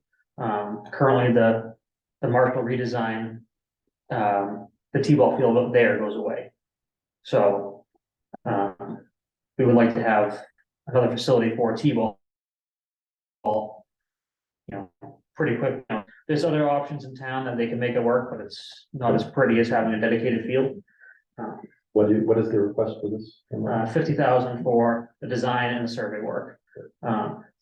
There's some potential there. I don't know if you want to elaborate on some of the yeah, parks so, ideas there. yeah, so first of all, is parking, there's no park, no, it's just like Marshall, it's just, pretty much dirt field, and, we wanna make everything accessible, so we wanna make ADA. That is sewer on that road, so we would like to explore the idea of adding facilities there, because we see it as community facilities, not just, facilities for the park, but community facilities, especially because we have a playground up the road, and it would be an asset for the residents of Wayland. That is more land than what we see that belongs to parks. So we need to do a survey, and we need to do that conceptual design and see how can we improve parking, and how we can put that T-ball field there. So there is a lot of potential, and this money will accomplish the two things, which is the survey and the conceptual design. That property actually goes between the two private properties to the rear, right? Yeah, it does a C. Yeah. Yeah, and we have talked with the water district, they also have a budding property there. They actually have two properties, they used to be in a process from where they used to be, Sure. on Leisure. And so, but we can't, they're open to talking with us, but we can't explore any ideas until we have a conceptual design and ideas. And Little League is on board with moving T-ball to there versus Marshall Park. So, baseball, so now they're called rugby. Yeah, I know, they're not called. So I just want to correct that. They're Cal Ripken. Cal Ripken youth baseball. Or something. Yeah. Yeah. It's just a different governance. Well, so what, they understand the process and they're on board with the process. Would they have liked it to be there? Yes, but to make a community project successful, I have told them as much, you can't get everything you want. And that's where we are. I mean, the improvements to Marshall Park, baseball is going to be not just baseball, literally, we're also talking about the high school baseball, it's going to be, we're gonna have awesome facilities like no one else has. So it's for the community, for the baseball community, it is a big improvement. And we're not saying, we're not doing anything with the T-ball, we're trying to figure out how to do. The other thing is, by moving T-ball with the Little League, these are actually closer in age than they were when they were in T-ball and majors. In terms of going out. And going out, so if you have multiple kids and they're, you're more likely So to have. are you considering you would maintain the diamond that's there or something of a similar fashion and add a T-ball to that property? That's where we need the money. Okay, I've seen a lot of baseball fields that they have for multiple ages. We just need to start exploring that, and having the right engineers is how to do it. I agree. There's potential the field stays with the same layout, there's potential the whole thing gets flip-flopped if there's parking or sewer, or, depending on where things land, of the easiest layout to make construction work. So it could be, I mean, if you could make use of the property to the back for the park. Okay. yeah, and then use that front field for the T-ball or. So, Okay,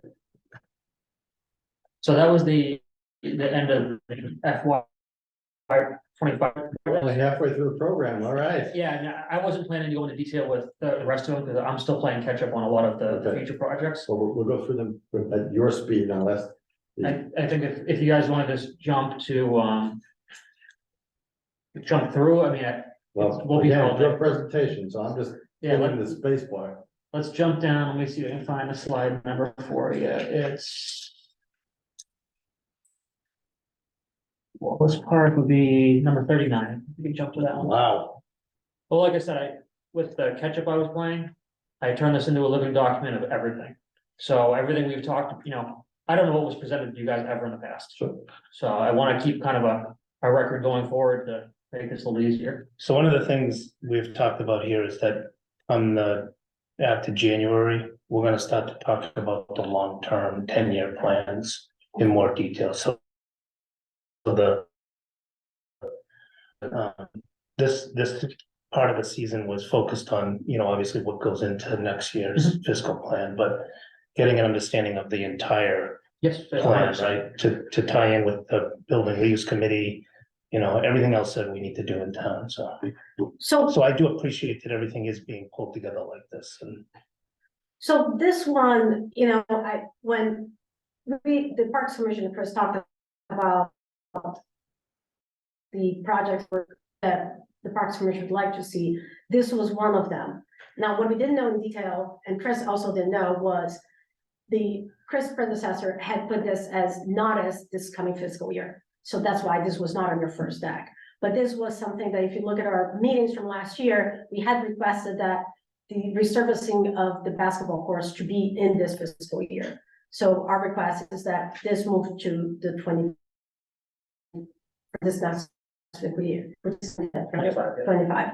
So Hold so consider this as this coming year. it. Okay, you have to amend yet again. Yep. I Okay, didn't wanna be setting stuff right before the meeting, and okay. it's my first round, I'm trying to Uh, keep you I'm trying guys to as work- happy as I can, so I Yeah. appreciate that. And I appreciate Chris, like he's, but anyway, when us and him reviewed, he had said that these things were there, So these basketball courts are probably one of the facilities that Parks owns that gets the most use year round. Last year, the surface was already breaking out, but looking at it, we decided that we still had another year to use. We had basically 2 years of use before it really needed to be replaced. So that was last year, 1 year, now 1 more year. And they are also very, for the Wayland residents, there are a lot of kids that cannot stay at school campus and use the school campus facilities. And they take the bus home, and this is their resource to use it.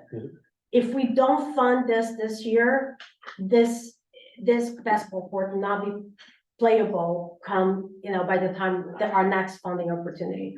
What's the lifespan? So this surface was actually resurfaced, I believe, 5 years ago. So what is, It's 2020. was 2020? The town manager managed to dig out some pictures of the repairs and resurface. Okay. So maybe it was funded the year before. Yeah. So this is 3 years old and we have to, so Yeah, are we looking at $70,000 every 3 years? It was much less. It might have just been cracks and stuff, I would say, is that? I'm not entirely sure. This was, again, something that my predecessor had started, so I haven't fully vetted all the pricing and had it 100%. I was, where it wasn't initially in my 25 list, it was lower on the priority list as I was running through. Well, so those answers are going to not only come up from this committee, but they will come up from the town in general. Yeah. And again, before the town votes on it, I would obviously have all of the details hammered out by them. Yeah. It's. Right. No, I'm not gonna do it as soon as I can, but I didn't have it ready for. This committee has to get an approved list to the town manager ostensibly by the end of this year. Or no later than the first week in, what? And a calendar year. Yeah, sorry, I'm not talking fiscal, yes, this year. so just the question, this is resurfacing, whereas This 3 years ago was repair. repair. Okay. Okay, Yeah. so how long should resurfacing last? That's a fantastic question. Yeah, I believe in the conversations that I heard, I was not part of the Parks Commission back then. I believe they said it was expected to last at least 6 years. So there was something about the workmanship of this company that it was hired. I think next time we probably, it turns out there are approved vendors through the state that I think it would probably be best to go through them, so that those companies tend to do a better job than versus bid it out for the lowest bidder. But anyway, so this one is one that, it is actually we have all these other things in place that we're dreaming of, but this one is one that we find it essential for the neighborhood and who they serve. In the long-term future, there could be substrate issues there too, that's causing the issues, which would be a much more extensive, ripping up everything and starting over. And that, we don't have that information, but it's. Are there visible drainage issues in that area? Not so much of drainage, but it's, obviously the cracks are coming from something below. So it's either something that was settling over time and, everything's gonna settle a little. Yeah, I mean, But- it's land, but I haven't seen puddling or ponding issues on it, it's got enough positive pitch to get the water off of the surface.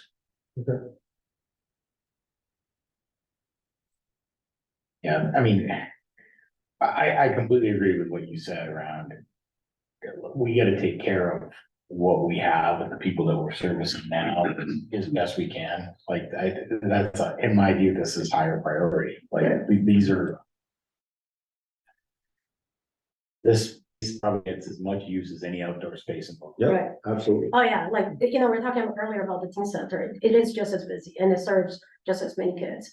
And, Well, just like anything in the town budget, the word that I think of is balance. So this committee has to balance that we make sure that money is evenly distributed for all age groups, all departments, all neighborhoods. I mean, we have so many things to make sure that everything into this and everybody has to get something from this, so.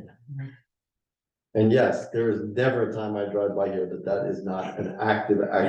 Unbelievably busy. Yeah, Does that have outside lighting? Yes. yes. So they're like too? yeah, but theoretically, it's open from dawn to dusk, so it shouldn't be. Dusk is Yeah. Moon is out. It's kind of dusty. Okay, Chris, you tell me where we're going to next. I mean, that was the bulk of what I planned to present. Selfishly, I just didn't wanna go through 70 slides and be here till midnight with I you didn't guys. see that you had 70 slides, because I would have made a comment before the meeting to you, like, okay, we're not really going through 70 slides. I think that, in the winter, we kind of reconvene and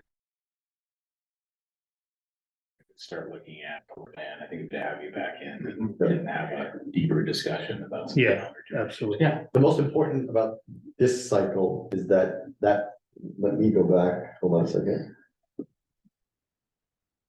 That this, Gets updated. yes. we don't need the FY 26, that the FY 25, whatever you just added, whatever numbers you're changing. Yep. That you get that to us. To the town manager and to this committee, so don't funnel it through the town manager, just CC the town manager. So that we have them, but that as soon as you can, because. I can get you the updated slides by the end of the week.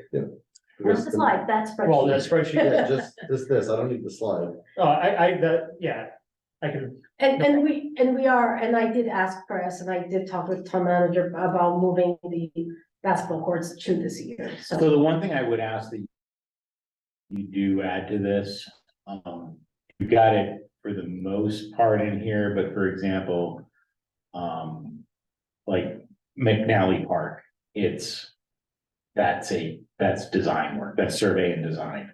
Senior center parking, currently that's design and project. Like, if we could get into that spreadsheet. Well, if you just, okay, this is what I would recommend, if you take out, use use this as the starting point, the last two columns and replace them with one column that has notes about what it is, like design and construction. Yeah, Just briefly, we'll have the presentation. because, yeah, we'll go back and refer to it, but it just having it in a single sheet. is a lot. And that's easy for me, because to be honest, this sheet has about 30 more columns in it, that I did all of them to copy and paste it in. Right. Because I have a running sheet going that has every project, all the notes I found from the past and what I've come up with since then, so. Can I do have one question in the pack here, because I did review all of the things beforehand. You have like Brooks House relocation, which is like in 29 or something. I don't know if that's the actual date or not, but then like in 2030, like a couple of years later, you start repairing it. Is that really the plan, or do you kind of have different It's- kind of scenarios baked into this? It's kind of a backup plan. You know, ideally, and the town manager, correct me if I'm wrong, we would like somebody to take the Brooks House and move it and take it off of our hands and not be an issue. Yeah, If it doesn't get moved, we need to maintain the building.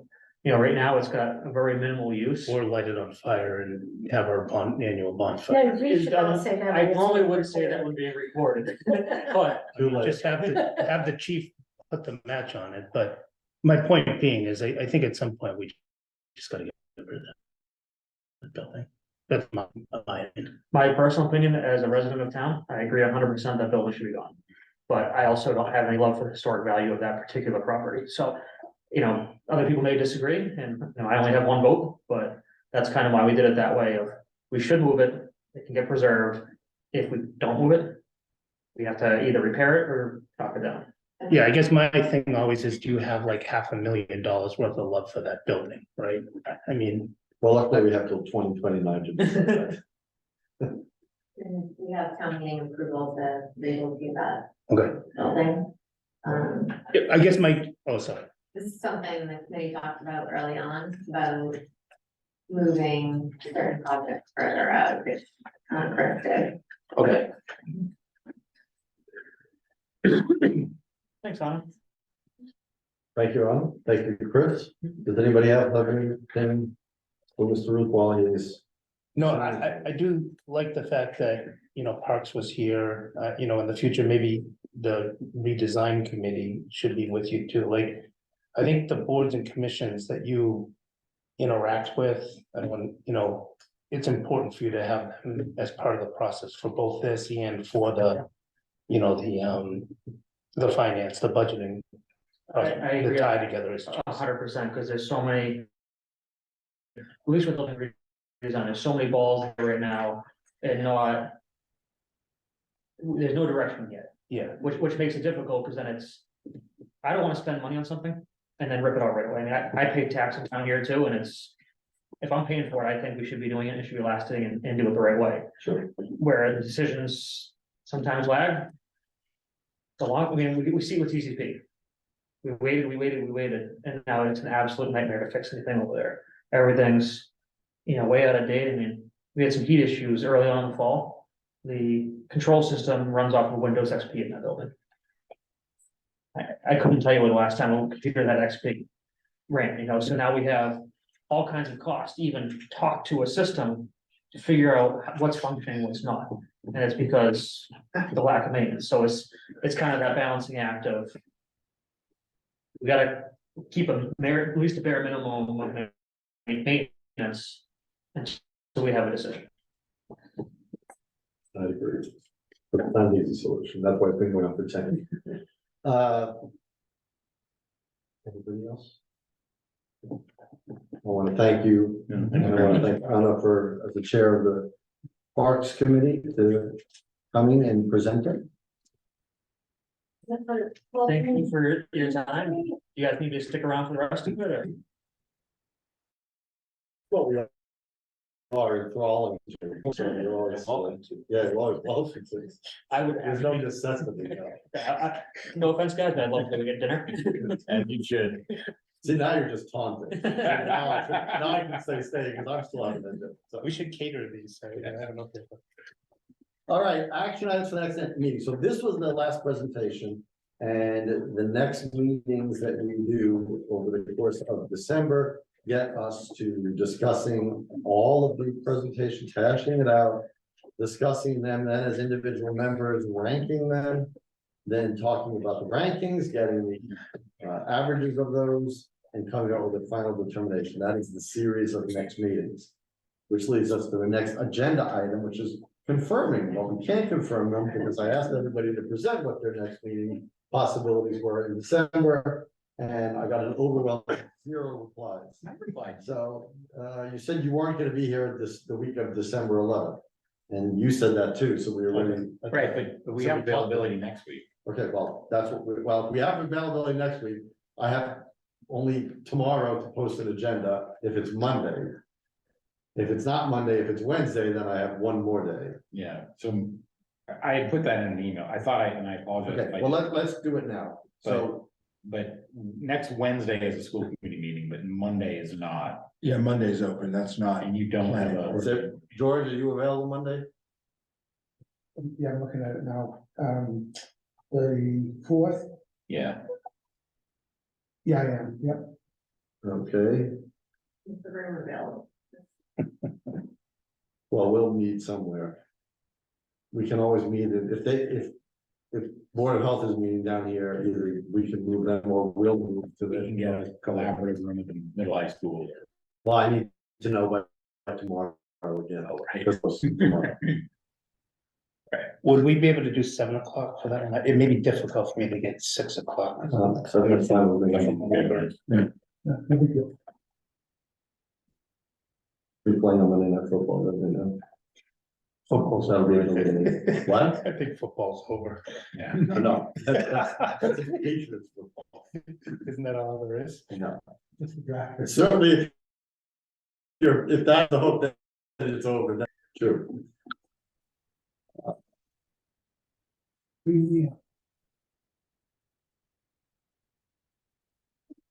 At some of these meetings, and I know this is coming up last minute, Madam Town Manager, some of these last meetings would probably want you to be in there, I mean, not required, obviously, but.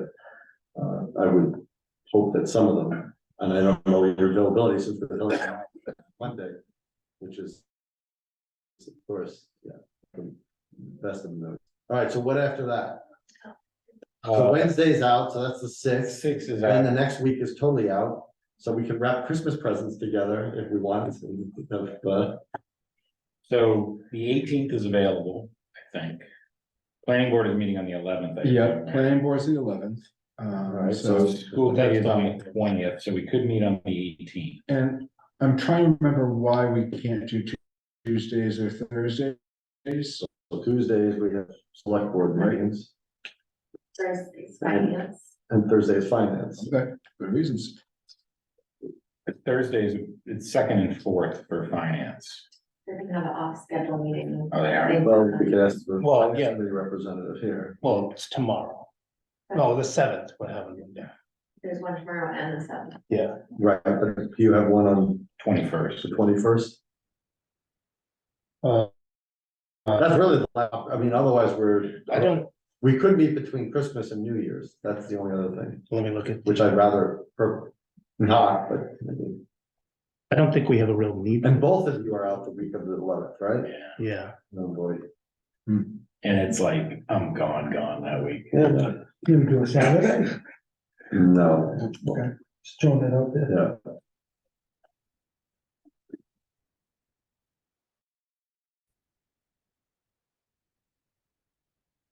You said you have, there's a FinCom on the 7th, you're saying, right? Okay, so we can't do the 7th.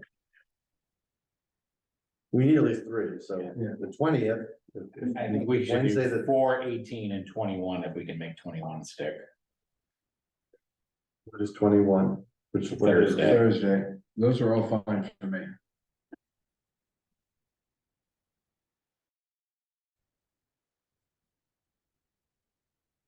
Can't imagine why the finance committee would want to be on the 21st. It's not fair. I don't know that we are. I have a hard time finding the agendas. Oh, here it is.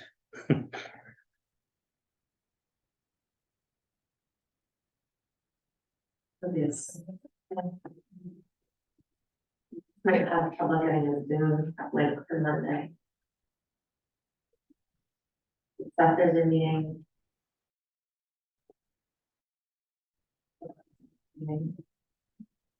Yeah, this says December 28th, but even that, I would hazard a guess that we would not be doing that. Well, the Yeah, so- 21st would be an option. Okay. So I've already put down the 18th and the 21st. Yeah, those work for me. Okay, I can, reach out first thing tomorrow to the superintendent and see if we can get a room and a Zoom for Monday. If either of them are an issue. Are you looking? For. For Zoom? Yeah, so. I can assess it. And the other thing is, so we may not have a spreadsheet to work from them, but we have to put it together in, 2 days here.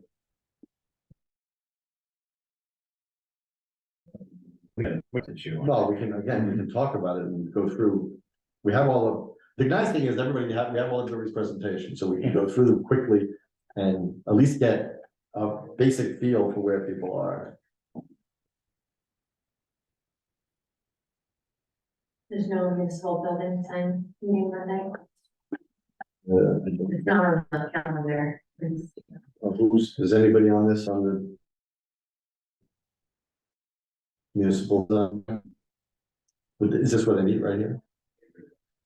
Strictly. It's one of those strictly Zoom, which I still Well, baffled. you know, there's still things electric. Hybrid electric, but not like hybrid electric. Hybrid electric, the gas people are using to override the electric. 6 P.M. on the 18th and the 21st, okay? I think those ones should be,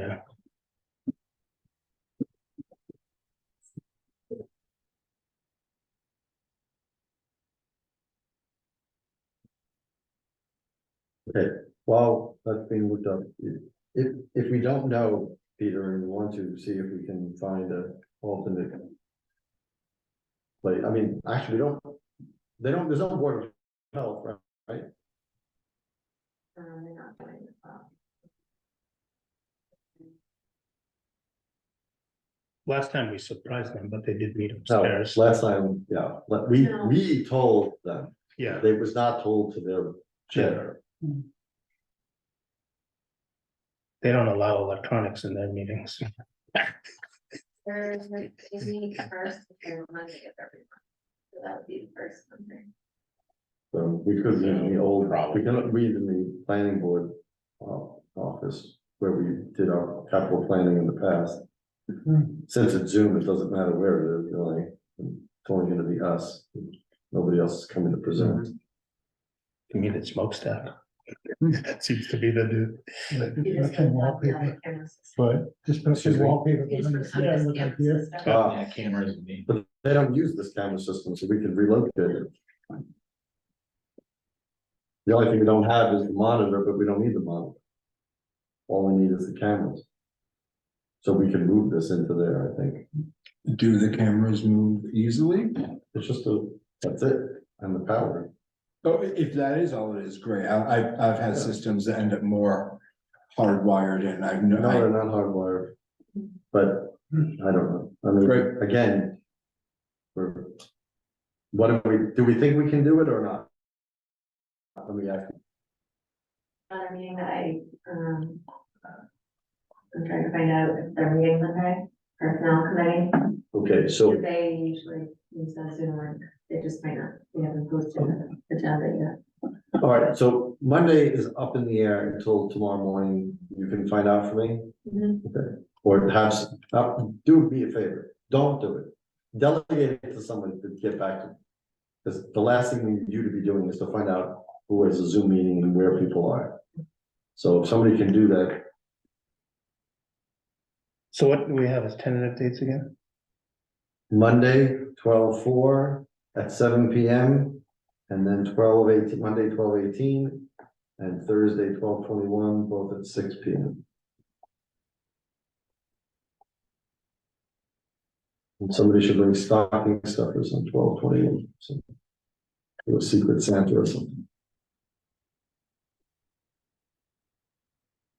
All right, any public comment from the public?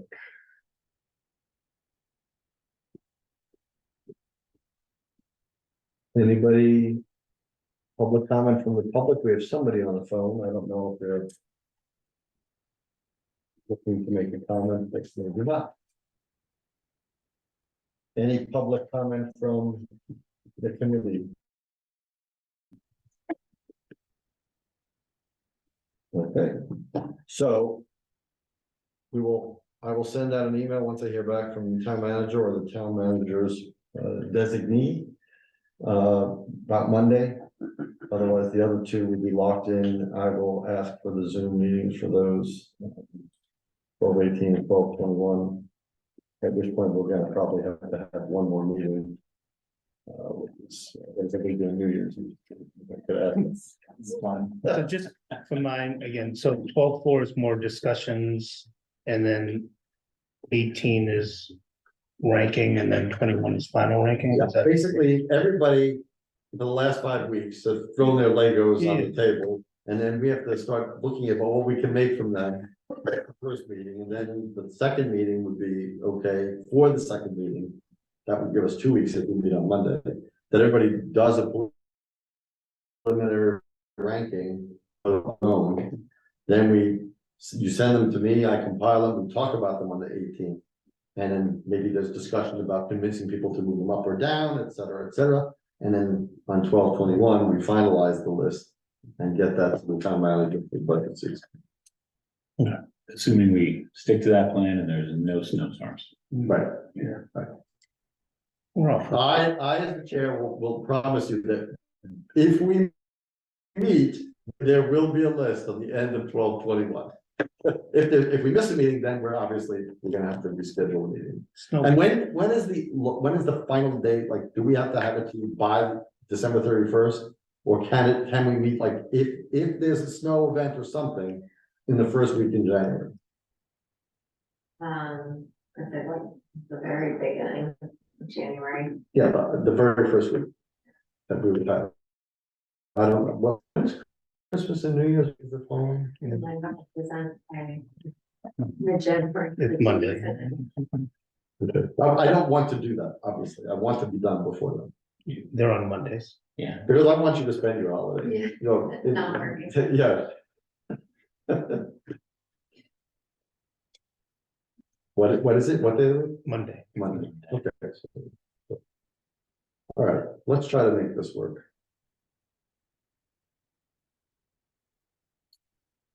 Are we okay with that? All right, I would entertain a motion to adjourn. So moved. Second. Any further discussion? All those in favor, please say aye. Aye. Aye, opposed? None is unanimous. Good night, everyone, and we will see you tentatively on Monday, this coming Monday, December 4th. Good night.